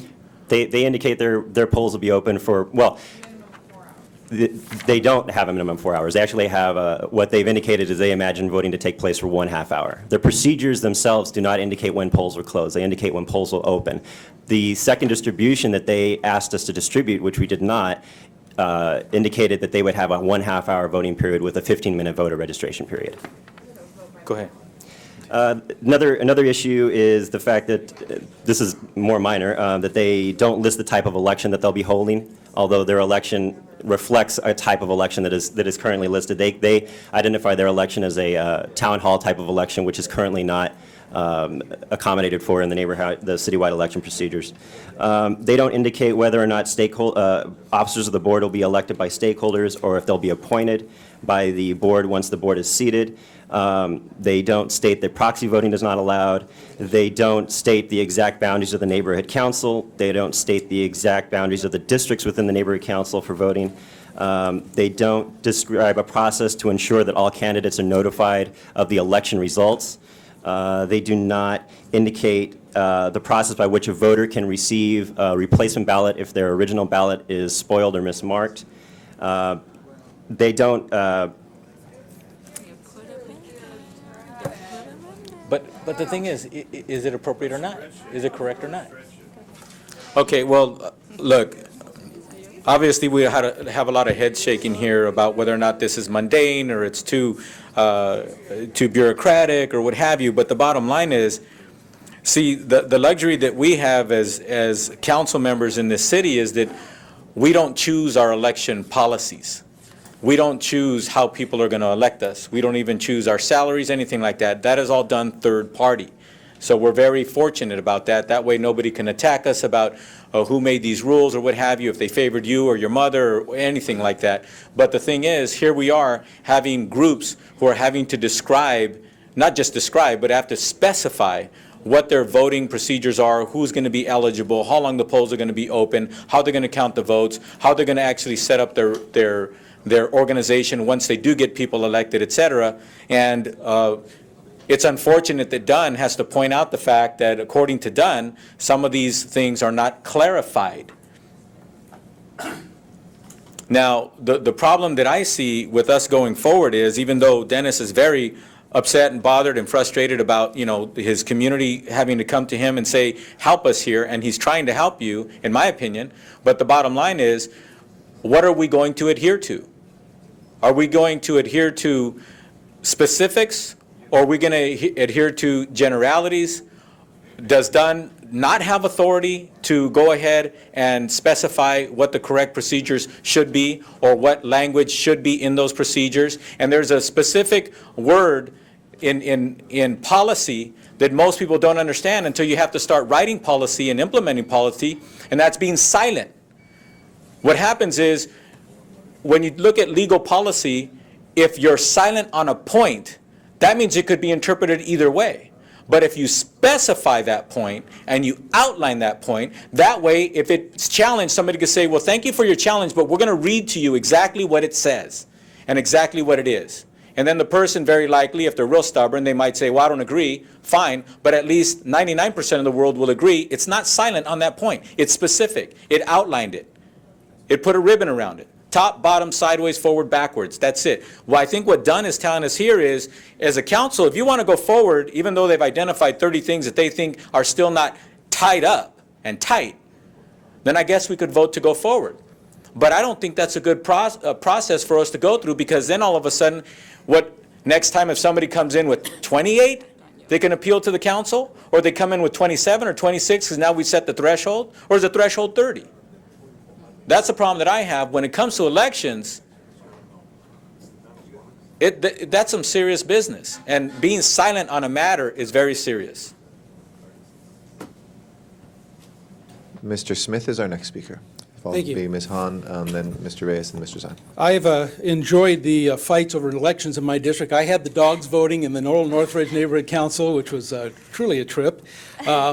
We had the disallowing of the first Northridge Neighborhood Council. It was split into two, and now we have a challenge going on in one of those neighborhood councils in their election. So I appreciate, Lisa, what you're doing, and I've always believed that Dunn, under Greg Nelson, who was a great friend of mine, made egregious mistakes in allowing them to be too permissive in the way the department worked with neighborhood councils and allowed a lot of these problems to proliferate, quite frankly.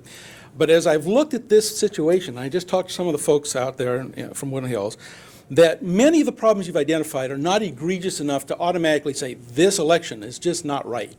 They are procedural issues, many of which can still be corrected before the election. And correct me if I'm wrong, but if we tell you today to stop this election, there's going to be a cost factor associated with the new election. And if we take a chance and it is challenged, there will be a cost related. But there's also the chance that we could go forward, have the election, and no one will challenge it because that neighborhood council has had a chance to try and correct many of the problems, if not all of them, somewhat at least, to bring clarity and transparency before the day of the election, and in hopes that there wouldn't be a challenge, that there's always a chance that there won't be. In fact, history has shown there probably won't be in this neighborhood council because they haven't had those kind of historical problems. Councilmember, I would like to say that I had the foresight to indicate that there would not be a challenge. I do not. Yeah, nor do we.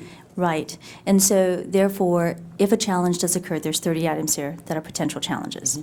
If a challenge does occur, we have seen with history, with neighborhood council elections, that they become extremely contentious. Is that in the best interests of the stakeholders? That's the question we ask ourselves. Yeah. Well, that's the question actually they have to answer. Are they willing to risk that kind of a problem by going forward? Or are those issues that you've identified not egregious enough to cause an automatic challenge to the election? I think the question that Dunn has to ask itself, and what I ask myself, Councilmember, as the interim at this point in time is, does this election at this point in time, with the 30 items that we have identified, allow stakeholders to openly and fairly participate? Do they have the information in front of them to allow them to participate in this process? At this point in time, it is with regret that I say no. And again, that is an opinion on your part, and I share with you your desire to tighten up that system. It needs to be tightened up. I think what we're caught here is a neighborhood council that's caught in the shifting of gears from an old system to a new system, and the new system is the right system, but they're caught in the middle of this. And some of these issues are really minor in nature, and many of which they've just told me they can correct before the election. So I'm willing to take a chance, because I know if we tell you to say no, there's going to be a cost factor, there's going to be disruption in the community. If we tell you to go forward, there may be. And that's a big difference. We absolutely will have a problem if we cancel the election. We take a chance that there will be a problem if there is an election. And I would say let's just err on the side of caution in that allowing them to make that decision is the right decision to make. And I know how you feel about it. Councilmember, I do understand that this particular neighborhood council has invested a lot of time, but so have the other 38 that we're working with. And in all fairness to them, we are working with them to ensure that they meet the minimum requirements of But the they election weren't caught in that procedures. transition moment like this neighborhood council was caught. Actually, some of them were, sir. Okay. And they were told before they put out notices to cancel? They were not canceled, to To reschedule, sir. reschedule, but they were Yes. done before notices went out. In some instances, no. Give me one that has been told, you put out a notice, now we want you to stop and reschedule.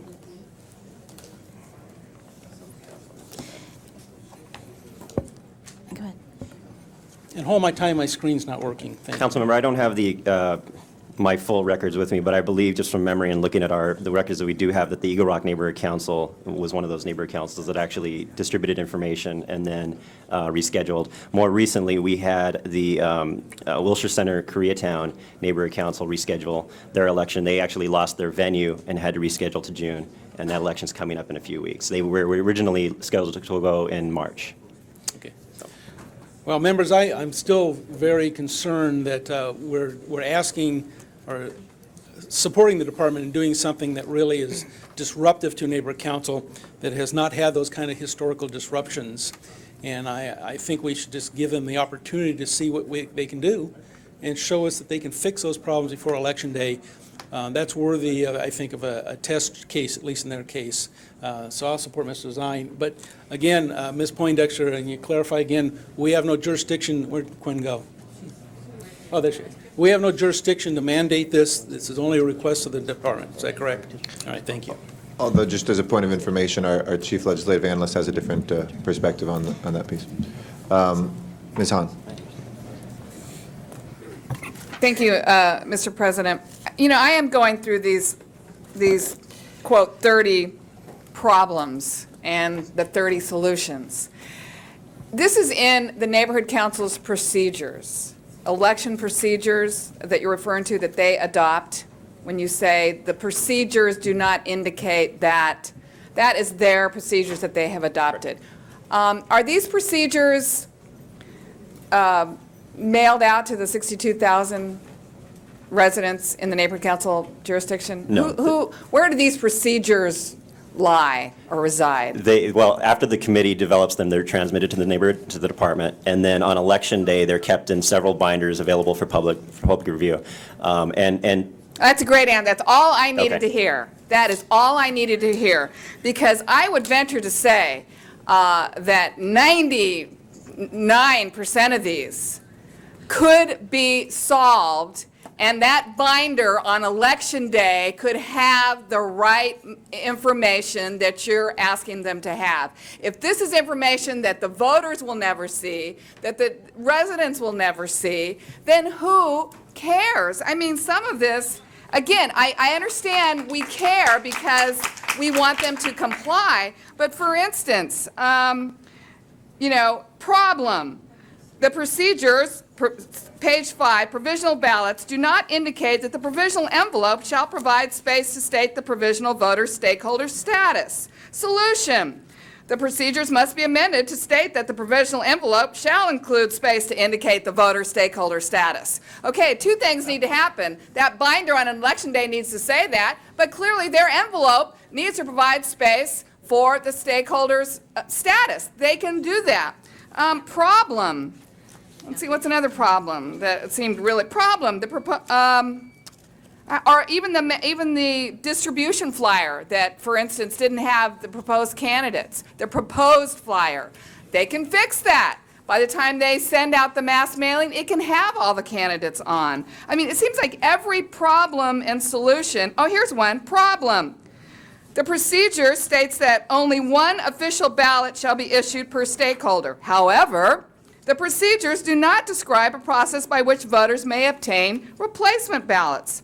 Solution, the procedures must be amended to include a process by which they can get replacement ballots. All that information needs to be known is on election day.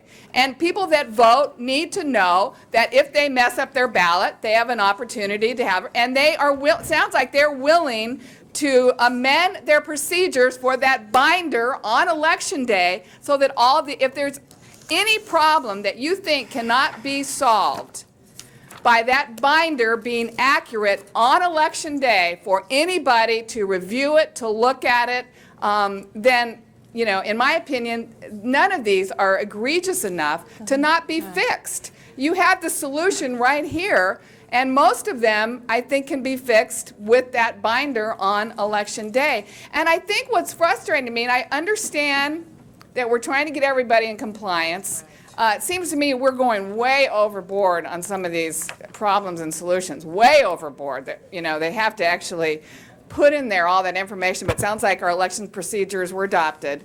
But I think what's problematic is how long, Lisa, it took the department to work with them to get these solutions. And I think that's what they're upset about. These are volunteers. You're full-time. You guys have staff. You have offices. You have, I know you're underserved, but for you to not get back to a neighborhood council when they ask you a question almost the same day, to me is really unacceptable, particularly when they're easy questions, easy answers. They've been waiting 3 weeks, 3 months. I have an email from my neighborhood council who had a very simple question, and she wrote to me today and said, I still haven't heard back. That's what I think is frustrating to all of us. I know you're underserved. I know you're understaffed. But look, you are full-time. You're paid to do this. Your staff is paid to do this. They're volunteers. You've got to get back to them in a timely manner when they've got questions. I agree with you, Councilmember. I agree, and we are implementing And I protocols. don't see, if you can show me how any of these could not be solved, maybe the outreach might be one issue. But again, we're talking out of 62,000 residents. I agree with you. The voting hasn't been all that great, 111, 162, according to your booklet, votes that were cast. But I think in this transitional time, colleagues, between the time when there were no rules and now there are rules, I think in the spirit of neighborhood councils, in the spirit of the Department of Neighborhood Empowerment, where your only job is to empower neighborhood councils and neighborhoods, I think we ought to sort of have a little grace and mercy in these first elections after the procedures have been adopted. And as my opinion, I still agree that there's nothing in here that I don't think can't be fixed on election day with the binder, that I think they're willing to make all the changes necessary. So I think they should have their election. Thank you, Ms. Hahn. Our next speaker is Mr. Reyes, to be followed by Mr. Parks, and then Mr. Zine. Thank you, Council President. There's one item that sticks out in my mind, and I just want to be clear. There was an assertion that the council is only allowing for a half hour for people to vote, and then I heard from the audience that's not true. Who do we believe? I mean, Councilmember, what they submitted to us. please hold my time. What they submitted to us as their election procedures basically does not meet the 4-hour requirement that is listed by the policy. The information that they disseminated through their first mass distribution basically does not indicate the 4-hour minimum requirement. As Jonathan indicated, it was an hour and a half. Half hour. So we have 30 minutes to vote? You have 15 minutes to register and basically 30 minutes to vote. And this is the point of access for all the stakeholders? That is correct, sir. To make a decision? That is correct, sir. In the area of Woodland Hills? That is correct, sir. Council President, can I ask someone, a representative from the audience, can they respond to that? I mean, I would just like to get some Come forward clarity to on the that. podium, please, over here. Please, whoever's most appropriate. Yeah. I mean, is this one of those, we didn't, I mean, can you explain that? No, well, there's a couple different things involved. First of all, the procedures state in there that there are 4 different types of elections. The introductory, paragraph above that even says, these are not all types of elections, there are others, and it defines those 4 only. Of the 4, only one of them says that there is a 4-hour requirement. That is for polling place elections. There is also vote by mail elections, I forget what the other one is, and the 4th one is same-day elections. We have a same-day election town hall style format, which does not meet the is not required to be But open 4 hours. let me just ask you the question point blank. But if that's what it takes to make the election go forward, we'll be happy to switch. Okay. But it does not meet the definition that they're trying to pigeonhole us into. Okay, so, but I'm not hearing the answer. Was it your group's intention to allow only a half hour, 30 minutes, to let people vote? That's allowed in the rules. No, but I'm not It's asking a you. same-day No, election I'm asking your format. group, was that your intention? Yes, that's what we've had. We have a town hall style. Everybody registers. All the candidates are there. They each get 2 minutes to speak. So anybody who hasn't gotten any of their campaign door-to-door or face-to-face or literature, they can meet the candidates. Every candidate has 2 hours to speak. And then at the end, the people vote, which is much better than walking into a place And where you- you don't even know who you're voting for. Okay, but you're giving the people 30 minutes to vote. Yes. Which is not hindered by the rules because we do not fall into the hole that they're trying to put it's us in. 30 minutes within a 2-hour process. No, Is that what they- you're saying? They vote after they hear the speeches. If they want, they can vote beforehand. The speeches can go on for... No, they're 2 minutes each. If Okay. you have 5 candidates, that's 10 minutes total. My only issue is this, is that it's points of accessibility. How do we make it accessible for everyone to participate in this democratic process? And I say that within the context of the studies that have been coming out, specifically the one from USC, that describes who's participating in neighborhood councils, the makeup of the neighborhood councils, the interest groups that are reflected in neighborhood councils, which quite frankly does not reflect the profile of the city. So that's my only concern. That's why I wanted to get clear about the 30 minutes. But the two things is that does not apply to us because ours is not a polling place election that is required 4 hours. But second of all, as Janice Hahn pointed out, we are ready to have a meeting Monday to make all the changes, including the difference of interpretation that they have by their incorrect pigeonholing, and even open the polls up for 4 hours if that's what it takes. We are more than happy to make these changes, and we can do it Monday night. Okay, thank you. And We're I just not want to, refusing. I just want to say that I believe this dialogue has been very constructive. I think it gives us a peek as to the complexity of how each neighborhood council has its own character, its personalities, its dynamics. But it gives us an opportunity at least to work with the department and hopefully allow for an environment that sends a positive message, which is if you make the necessary changes, we create accessible points for everyone, there's no reason why we shouldn't move forward. So thank you very much. Thank you, Mr. Reyes. We have for the first time Mr. Wesson, then second time Mr. Park, second time Mr. Huizar, and then third time Mr. Zine. I just want to say that we, I believe, recognize that you've come into a situation that had, I'll say, issues and problems, and that you want to, right the ship, make sure that you communicate with the neighborhood councils, and you want to do a good job. But I'm saying that you should really help yourself. I mean, listen to what you're hearing. Now, to the city attorney, if maybe the best way to do it is to afford all of the elections to continue, and then give yourself the breathing room to bring in everybody and do what it is you want to do.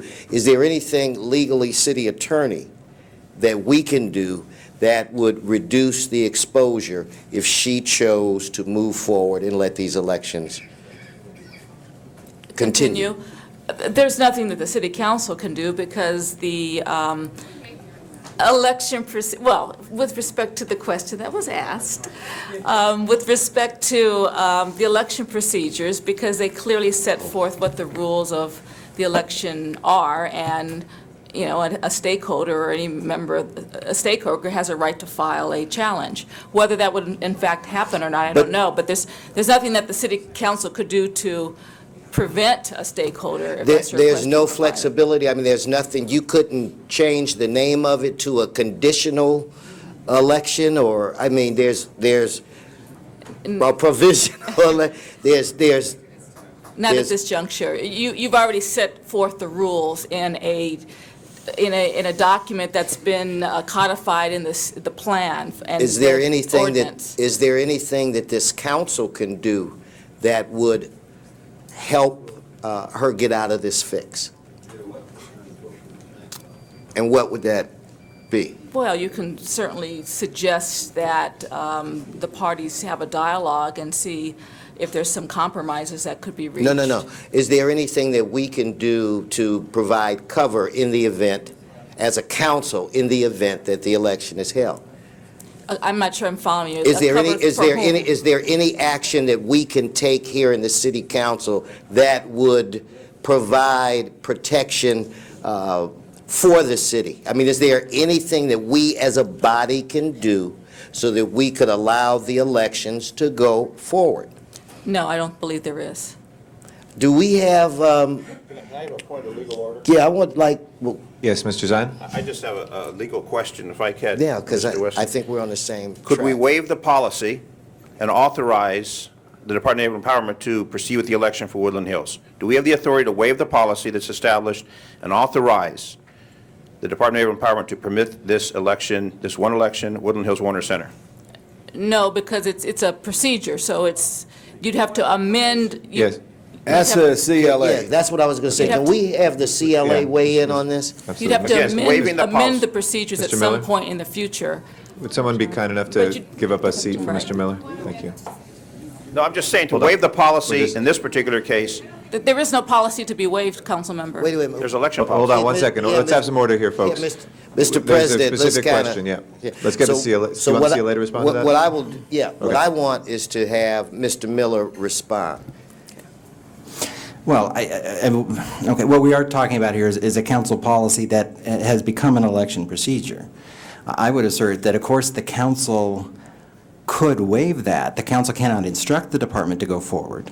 Whether it's a good idea to do that is a separate question, but the council can certainly waive its own policies.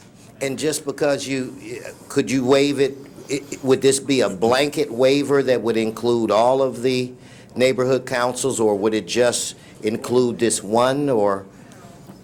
Well, I mean, if you were going to do that, I would suggest you revisit it entirely. I mean, revisit the whole issue. I would not suggest that you simply have a blanket waiver of the policies that you've already adopted. Now, But again, to be clear, you adopted the policies, the procedures are in place.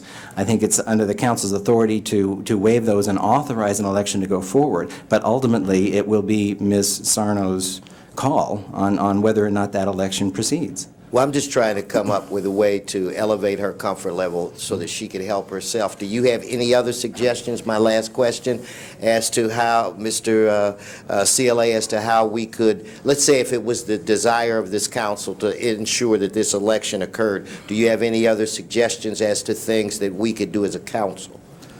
Well, I think that question addressed to Ms. Poindexter was appropriate. I mean, at the end of the day, it comes down to whether or not an election would be challenged and whether there are grounds to challenge the election. And I think that is, the final analysis is that's a question that you need city attorney advice on. I mean, that's truly a legal issue. But now, let's say that there wasn't these 30 items. It could still be challenged, right? I mean, it could still be challenged. It could be challenged. The question is whether, the question is, you know, handicapping, if you will, whether a challenge would be successful. I mean, that is the bottom line. And I think the department and the city attorney has indicated that a challenge that is successful is extraordinarily costly. Okay, thank you. Thank you, Mr. Wesson. Mr. Parks? Thank you, Mr. President. You know, my concern is that in going forward, in having, from my experience, we reflect on it's no good time to make major changes. If it's today, we say to the department, go forward, make these changes. If we delay them and we say make them in July and August, there's no good time because every dynamic situation out there, there is a neighborhood council waiting to say, can I be one of the chosen few? I don't think, from my perspective, that we should alter and make tailor-made rules for one neighborhood council. I don't think we should create a dynamic that cuts the legs out of an interim general manager that's trying to correct something that I don't think any of us disagree has been in disarray.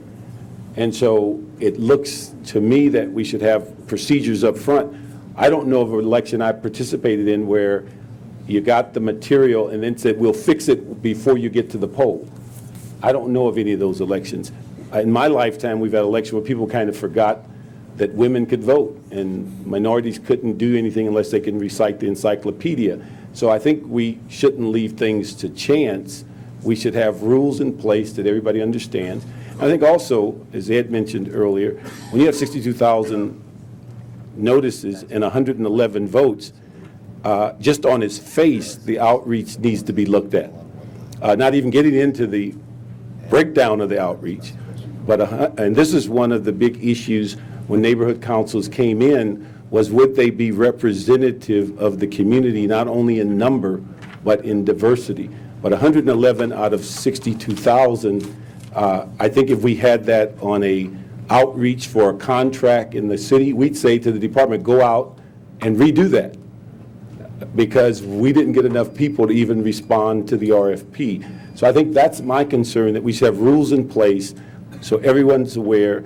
And again, whether we vote and say do it or not, it's pretty clear from the city attorney, the general manager has the authority to make that decision. And if we think about people appealing it, they can appeal anything. But what we have today is a roadmap to tell anyone that wants to appeal, here are 30 issues that have been identified by the department that you have now a roadmap to a successful appeal. And if asked, Lisa would say, if they brought that appeal after the election, she would say, I agree with my first report that that is a substantial appeal. And I think individually those issues may not be important, but collectively, I don't know many things that 30 issues would not be important no matter what we're looking at. And so I would think that we correct it as stated and correct them and move forward, but not going forward and saying, let's create a tailor-made situation for this incident and then correct the other people later. So it's from my perspective, we should allow the general manager to go forward in how she is dictated and realize there's no good time to start anew. And whatever you pick, there are going to be people that are happy and sad, but for us, the process should be our number one concern. Thank you, Mr. Parks. Mr. Weezer is next, followed by Mr. Zine. Thank you very much. And that cleared up a number of questions I had, but can we, a question was raised earlier, we could fix the problem before elections.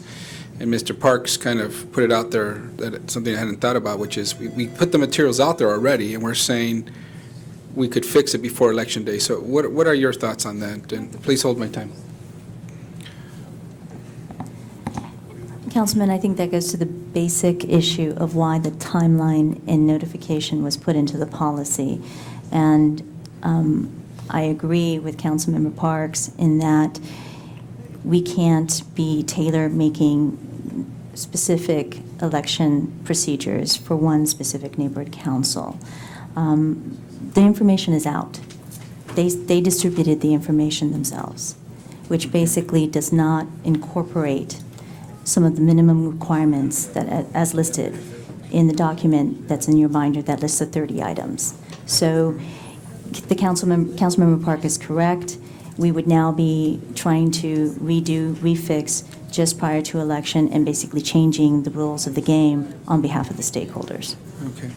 Now, what's the harm in postponing this election? So why wouldn't we want to postpone this? What harm is there? Well, legally, we don't Please believe hold there's my a time. harm, but I think there are concerns by the board members who've communicated their concerns to you. Legally, we feel that there's no harm in postponing because we can now correct the deficiencies in the procedures and the elections so that it will minimize or in fact eliminate any risk of challenge so that the neighborhood council, when they do have their election, can then move forward. Okay. Councilmember, again, past history with the department has shown that should an election be challenged, that a final decision maker can take anywhere to 60 to 90 days to finalize that decision or that challenge. A lot of times what happens is that the final decision maker does null and void, and we've had the instances where we've had to redo the election. That has caused a lot of, if you will, problems within the stakeholder community. Because now you have stakeholders that have to come back again and vote again for an election that they thought that they had already, if you will, participated in. The process, though, is that we may lose stakeholders if we have to do another election. So the concern, as you've heard them, is that we're going to lose stakeholders if we postpone this? That is a possibility, yes, sir. Okay. But we're saying, what you're saying is, we think it outweighs us, not correcting it and not being challenged outweighs any loss in stakeholders that may want to. I'm trying to figure out what the costs and benefits of postponing, and I just. The benefit of rescheduling at this point in time is that we are able to work with the neighbor council to ensure that their election procedures and all the items in here and their distribution. Please hold my time. The distribution to their stakeholders is accurate in the information. We also minimize the risk for this neighbor council, again, in any possible elections that may hold up the certification of any election results. We also have offered to the neighbor council that we would help them as a department, as we should for all neighbor councils, provide a service to help them with their outreach, which is something that has not been done in the past. Thank you. And finally, I'm still trying to, whatever we end up doing here, because I don't think there's anything official on the table yet in terms of action. The motion we do have before us is to have the interim general manager of Dunn to report to us. But whatever we do, I want to make sure that there's some consistency, because there is a neighborhood council in my district that did postpone. And, so whatever, they may have violated some of the same things. I just wanted to make sure that we're consistent in whatever we do across the board, not only for that one who already complied, but also the other 20 who there's a request for postponement from them, right? So I still leave that up there. Thanks. Thank you. Mr. Zine, and then Ms. Hahn. I hate to belabor this for the entire day, and I appreciate my colleagues' patience. You mentioned that the Department of Neighborhood Empowerment wants to help them. It was established to help them. All the Department of Neighborhood Empowerment has done is frustrate them and the other 38 neighborhood councils that have been delayed. So I want to make a comment as far as the numbers.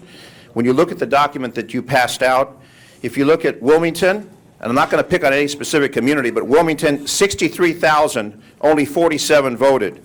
Coastal San Pedro, 27,352 voted.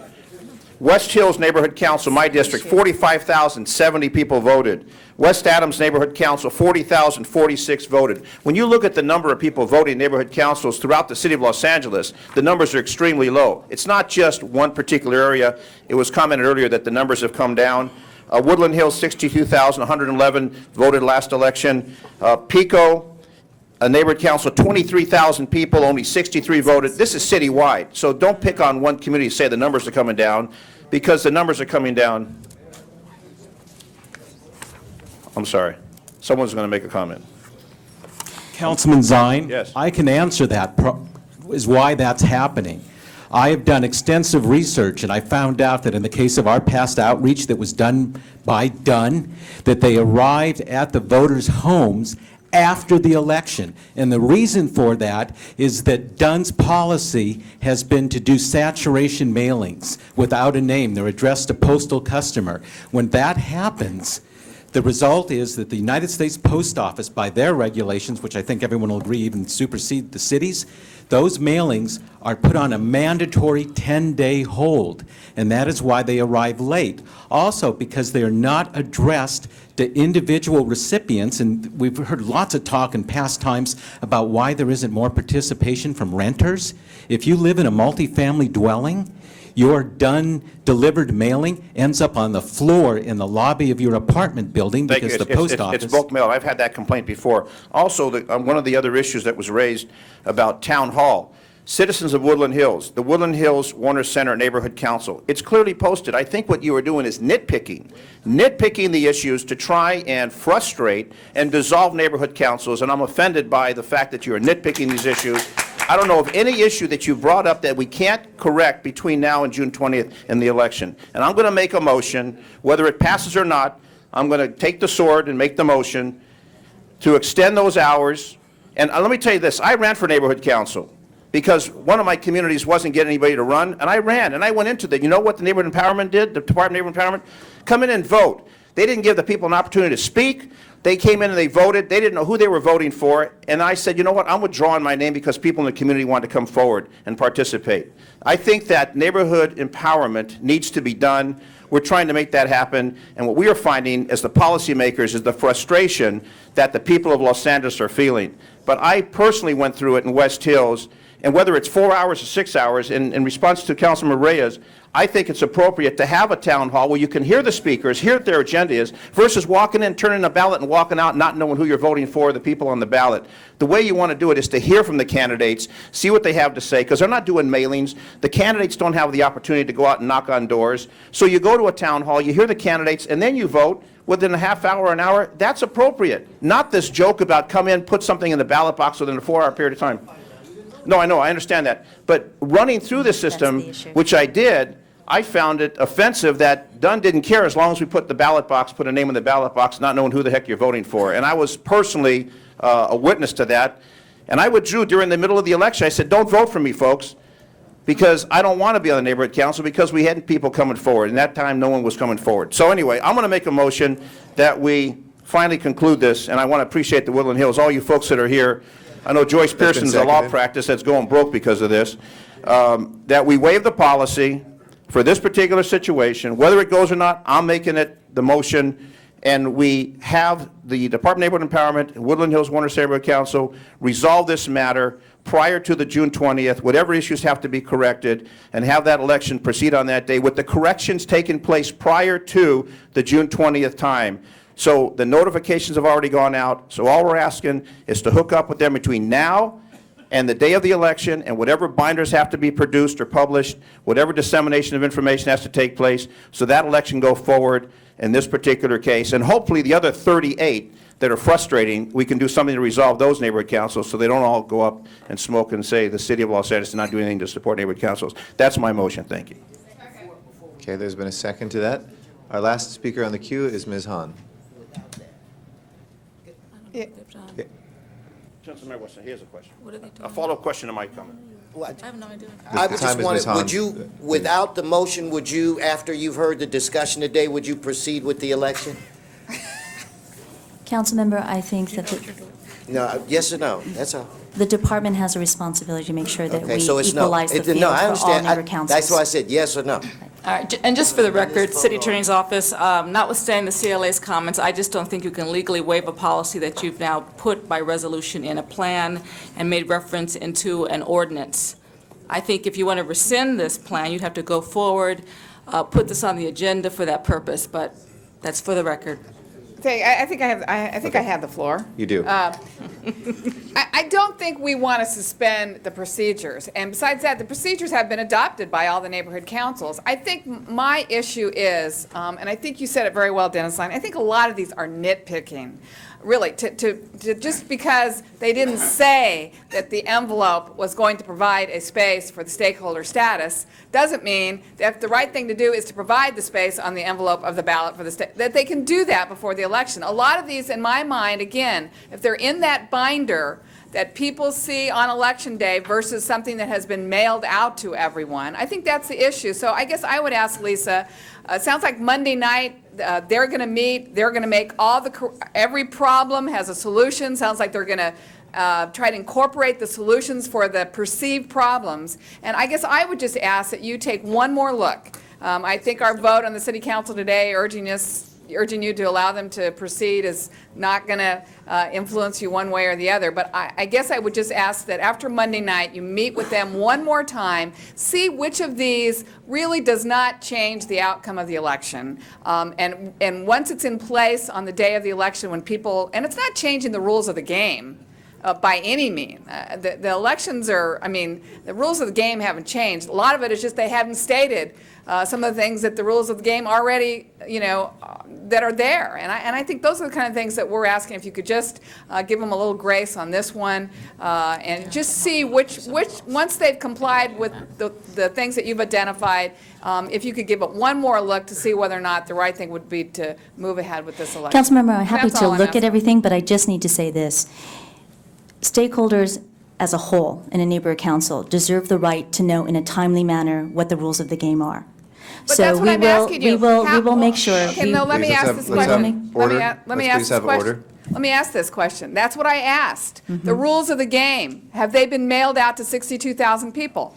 Well, I'm sorry, I'm hearing different things, because my understanding was that they did do a mass mailing already of a newsletter that went out to their stakeholders.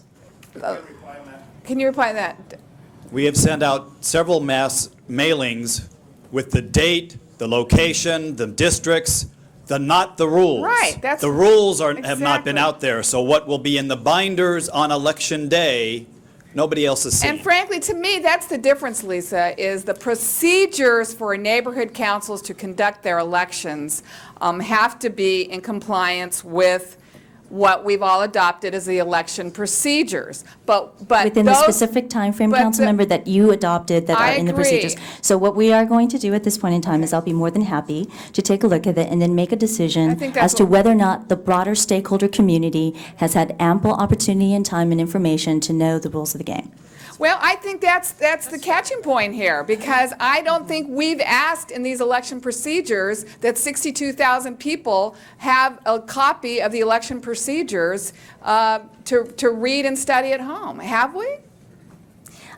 I believe that the intent of neighborhood councils, Councilmember, if I'm not mistaken, is to try and include as many people as possible and make them aware that they can participate in I don't democratic think that process. 62,000 people need to know in the procedures that there's a space on the ballot to put the stakeholder status. Do you see what I'm saying? I mean, there's certain things that matter. Day of the election, how they're going to vote, who the candidates are. Those are the things that people care about. I think these procedures are internal sort of technical, administrative code type things that we want our neighborhood councils to adhere to during the elections. But I think there's a difference between what we expect 62,000 people to sort of know before they vote for their candidate. Again, I don't think they need to know that there's a space on the ballot to put their stakeholder status. I think we've decided that on the ballot, there should be a place. Do you know what I'm saying? No, I understand. But I don't think that is at the crux of how we have democracy in our neighborhoods. It's not, but you and the working group did feel that it was important when you crafted these procedures that the neighborhood councils get these approved in a timely fashion, 60 days before the election, so that people do know the basic rules of operation, whether I can put in a provisional ballot, how I can make a challenge if somebody denies me the right to vote, Right. what the rules of the polling place operations are. All of those things, while they might seem picky, they do provide for fair elections. And yes, not and every... they're going to incorporate those to make sure they have a fair election. And that would be fine, but I think you have hit on the point. We want to make sure that in the next 20 days, if that is going to be the ultimate That they decision, incorporate that the- everyone understands the rules of the game. We don't want to change the rules of the game midstream. I That's the don't whole think that's point. what we're trying to do. And, well, that's what the Okay. general manager wants to be comfortable with, if Okay. that's going to be the Okay. decision. I I don't- think that's an important point. And sometimes it's a judgment call. Sometimes it's And I think that's what analyzing we're the asking, and I facts. think that's what we're asking her to do, take one more look after Monday night when Ms. they've Hahn. incorporated these rules for a fair election. The other thing I didn't want to lose was I'd also added a friendly amendment to this motion that we have, I need a second. Thank you. No, Mr. Zine, second. Ms. Gruhl is our next speaker. I'd like to call the question. Okay. Question has been called. Is there any objection to calling the question? You okay with that, Mr. Zine? Okay, I'll call the question. Oh, I wait, just think we need to hold know on, what the question is before us, because what Ms. Hahn just said about waiting till after Monday. Absolutely. or doing the I believe motion, we have so. two different motions that are before us. Madam Clerk, will you please elucidate? I may withdraw my motion if we're going to have Okay. meet with those representatives and try and Okay, get let's this just So hear you're what we have. withdrawing your motion, okay.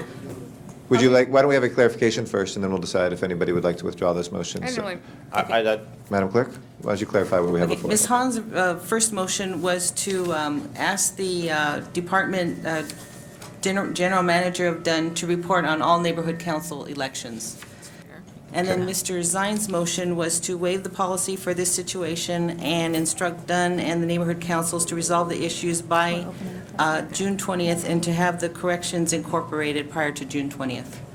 Okay. And let me just, can I just Sure. comment, Mr. President, that the Dunn representative of the interim general manager has agreed to meet with the Woodland Hills Warner Center Neighborhood Council prior to that time, which is the agenda that I want to proceed with. So hopefully we can come to some resolution. That's why I want to withdraw that motion, since we've got this cooperative effort taking place. Hopefully come to a satisfactory resolution. So we just have Ms. Hahn's motion then before us. That has been withdrawn. Yeah, We can and- please prepare the roll on that and tabulate the vote. 10 ayes. That is approved. Thank you. We can take up item number 3, which was mistakenly. I would recommend that. Thank you, Mr. Wesson. We can take up item number 3, please, which was called special for cards, but that was a mistaken card that was actually for number 2. Does anybody want to be heard on 3 from the special agenda? If not, let's prepare the roll and tabulate the vote. 10 ayes. That is approved. Next order of business, please. That includes the special meeting, Mr. President. Turn to the regular meeting, please. Next order of business. Council has motions for posting and referral. Those are posted and referred. There's an excuse on the desk. Councilmember Wesson requests to be excused Friday, June 16th for city business, and that meets council policy. All right, Mr. Wesson's excused. And that clears the desk. Okay. Announcements, colleagues. Now it's time Mr. Reyes, and then Mr. Labange, and Mr. Weezer. Mr. Reyes. Okay, Sunday, June 4th, from 10 a.m. to 4 p.m. at the Loomis Home, we'll have the Festival of Northeast Los Angeles, live music, food, information booths, art events at Sycamore Grove Park. For more information, log on to www.loomisday.org. We're celebrating our diverse culture and history in Northeast Los Angeles. Loomis Day takes its name from the author, photographer, and anthropologist Charles Fletcher Loomis, one of Los Angeles' great historical figures. Besides being the first city editor of Los Angeles Times, he founded the first museum in the city of LA, the Southwest Museum. And just second more on a personal note, I just want to say congratulations to my daughter Natalie, who graduates from high school, going on, and Saturday's her big day, and Mija, congratulations. All right. Thank you very much. We have announcements from Mr. Labange next, and then Tomorrow, at the world-famous historic Farmers Market, they have their annual auto show. It's fun for all. It's free. Come to the Farmers Market. Meet me at 3rd and Fairfax, and you'll have a wonderful time. Thank you. Thank you. Mr. Huizar? Thank you very much. I want to announce that tomorrow, June 3rd, will be the Feria del Libro, a family book affair at City Hall, downtown Los Angeles, beginning, I'll get a time before, from 10 a.m. to 5 p.m. in the streets surrounding City Hall. There will be authors and storytellers and a day full of fun literacy activities and entertainment for the whole family. You could also purchase books and find places to read with your family. This event actually started in Boyle Heights 3 years ago when I was chairing the Boyle Heights Learning Collaborative. We wanted the whole community to talk about books. We wanted families to talk about their latest book, to go to the book, if you're at the barbershop, pumping gas, whatever. We wanted to highlight the importance of reading. It grew to 15,000 people last year at Roosevelt High School, and we're moving it to City Hall, where we expect over 25,000 people. I want to thank the corporate sponsors, La Opinión, Washington Mutual, Disney, Telemundo. And finally, I want to invite everybody in the community to join us June 10th from 9 a.m. to 6 p.m. The Highland Neighborhood Watch, in partnership with our office, will be hosting an annual Safety Awareness Festival. The festival is taking place on Avenue 52 between Coringa and Phillips Way in Highland Park. There will be plenty of resources from LAPD, the fire department, and many city departments. Everyone is welcome to attend. Thank you. Thank you. I know Mr. Smith and Mr. Zine have announcements, as well as Ms. Hahn. Mr. Smith? Thank you. This weekend is the Salute to Recreation in the San Fernando Valley Bureau of Recreation Parks. It's the biggest thing they do in the entire year out in the San Fernando Valley. 40 to 50,000 people will be there on Saturday and Sunday. Begins tonight, 4 o'clock till 10 p.m. Fireworks later in the evening, and tomorrow from 10 a.m. to 10 p.m. And again, about 40, 50,000 people come out. But what we also do is we recognize the volunteers who give so much to the Department of Recreation Parks, and there'll be about 100 volunteers that have given to all the parks in the valley that are recognized tomorrow at a ceremony at Northridge Park. So please come out and enjoy. It's free, and a lot of booths, a lot of fun, a lot of food, a lot of dancing, and recognition to our great volunteers. Thank you very much. Mr. Zine? Thank you. Also, tomorrow, Wendy Gruhl, you're going to be there. Warner Center Park, the auto show, car show, and the traffic safety fair at Warner Center Park, Topanga Canyon, next to the Marriott, just north of the 101 freeway. Starts around 10 o'clock, and be a big crowd of people. They've got hundreds of modified cars that are going to be there on display, custom cars. Tom LaBonge's Pontiac convertible should be there too. So that's tomorrow at Warner Center. And also on Sunday, we kick off the concert series, Concerts in the Park, 5 o'clock, Warner Center Park, same location. And I want to remind everyone, since we talked about elections during the last few hours, Tuesday is election day. So we're gonna postpone the election. We're going to see if the procedures have been... Yeah, see if the procedures are in place. So anyway, we want to remind our electorate that Tuesday is voting day, and please vote. It's very important. A timely discussion after we discuss the procedures. So Thank you have a very good much. weekend. Thank Mr. you. Parks? Thank you, Mr. President. Just like to make everyone aware that tomorrow, June 3rd, 11 a.m. to 3 p.m., at the 8th District Constituent Center at 8475 South Vermont, there will be a 8th District Energy Fair co-sponsored by the Southern California Gas and the American Association of Blacks in Energy, which is the Southern California chapter. There'll be seminars on customer assistance, energy efficiency, earthquake preparedness, and employment opportunities. And we'd ask everyone to come out and have a great time.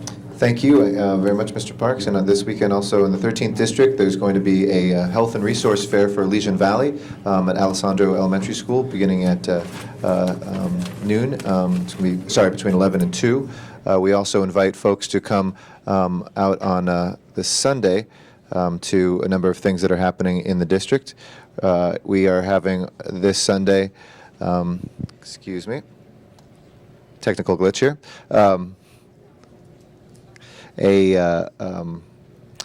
meeting also in Atwater Village. There's going to be a fair there for folks who are out and about on Sunday. We invite folks to come out to that too.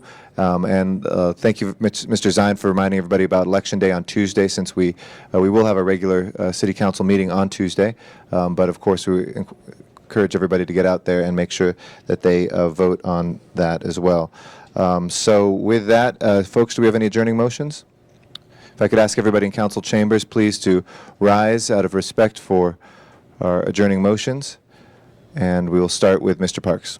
Thank you, Mr. President. I ask we adjourn in memory of Clarence Jefferson Davis, Jr., passed away Wednesday, May 24th at the age of 88 in Santa Monica, California. He was born in 1917 in Philadelphia. He's part of one of the greatest generations, grew up in the Great Depression, also was a military person in World War II. He then went on his call and became a pastor. He was ordained 56 years ago. First pastored St. John Baptist Church in New Jersey. He was then a pastor at the 19th Street Baptist Church in Philadelphia. In his great watershed moment in his life, he answered the call of Calvary Baptist Church in Santa Monica, where he's a pastor from 1969 to 1984. Lastly, he founded and was the pastor of the Mount Hebron Baptist Church in 1985, where he retired in 2006. He has a broad range of interests and leaves his wife, Laverne, and a host of other family members. Thank you. Mr. Smith? Thank you. I ask the council to adjourn in memory of Elizabeth Betty Flaharty, my neighbor who passed away on Tuesday. She's better known, she and her husband Richard founded a group called New Horizons, which became, New Directions for Youth, which became a huge program here in the San Fernando Valley to help children. She was a very compassionate lady, worked with homeless groups, worked with her church, but also did a lot to raise money and food for the Valley Interfaith Council Food Bank program, too. I will always remember Betty very fondly. After the Northridge earthquake in 1994, our home was destroyed and we were forced to move out. We were red tagged. Our neighbor's home, the Flaherty's, was in very good shape, but we had the two motorhomes on the street. And so Betty and my wife put the two motorhomes together and we created Refugee Camp Smith on Ostrom Avenue. And for the week that we had no power in Granada Hills and no water in our neighborhood, Betty and my wife made sure that all the neighbors were fed, that we got all the food from the refrigerators around, put them in the two motorhomes that had refrigerators, made sure that there was a place for everybody to sleep, and the Flaherty's took a number of people into their home, which wasn't badly damaged, put them in their motorhomes, and made sure everybody had water and provisions for the week that our neighborhood was totally without power and water. And so Betty was a true compassionate lady. And after we were forced to leave our home, the Flaherty's decided their home was in good shape and they could go live with their son and let us have their home for 2 months to live in while they were gone, no cost. Truly compassionate people, and I'll certainly miss her. Thank you very much, Mr. Smith. Second, Mr. Cardenas. All right, all members on that, please.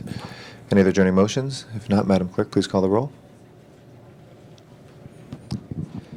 Thank you, colleagues and members of the public. We will next be in session on June 6th, this next Tuesday. We will be back in City Hall in the third floor of downtown council chambers. This meeting is adjourned.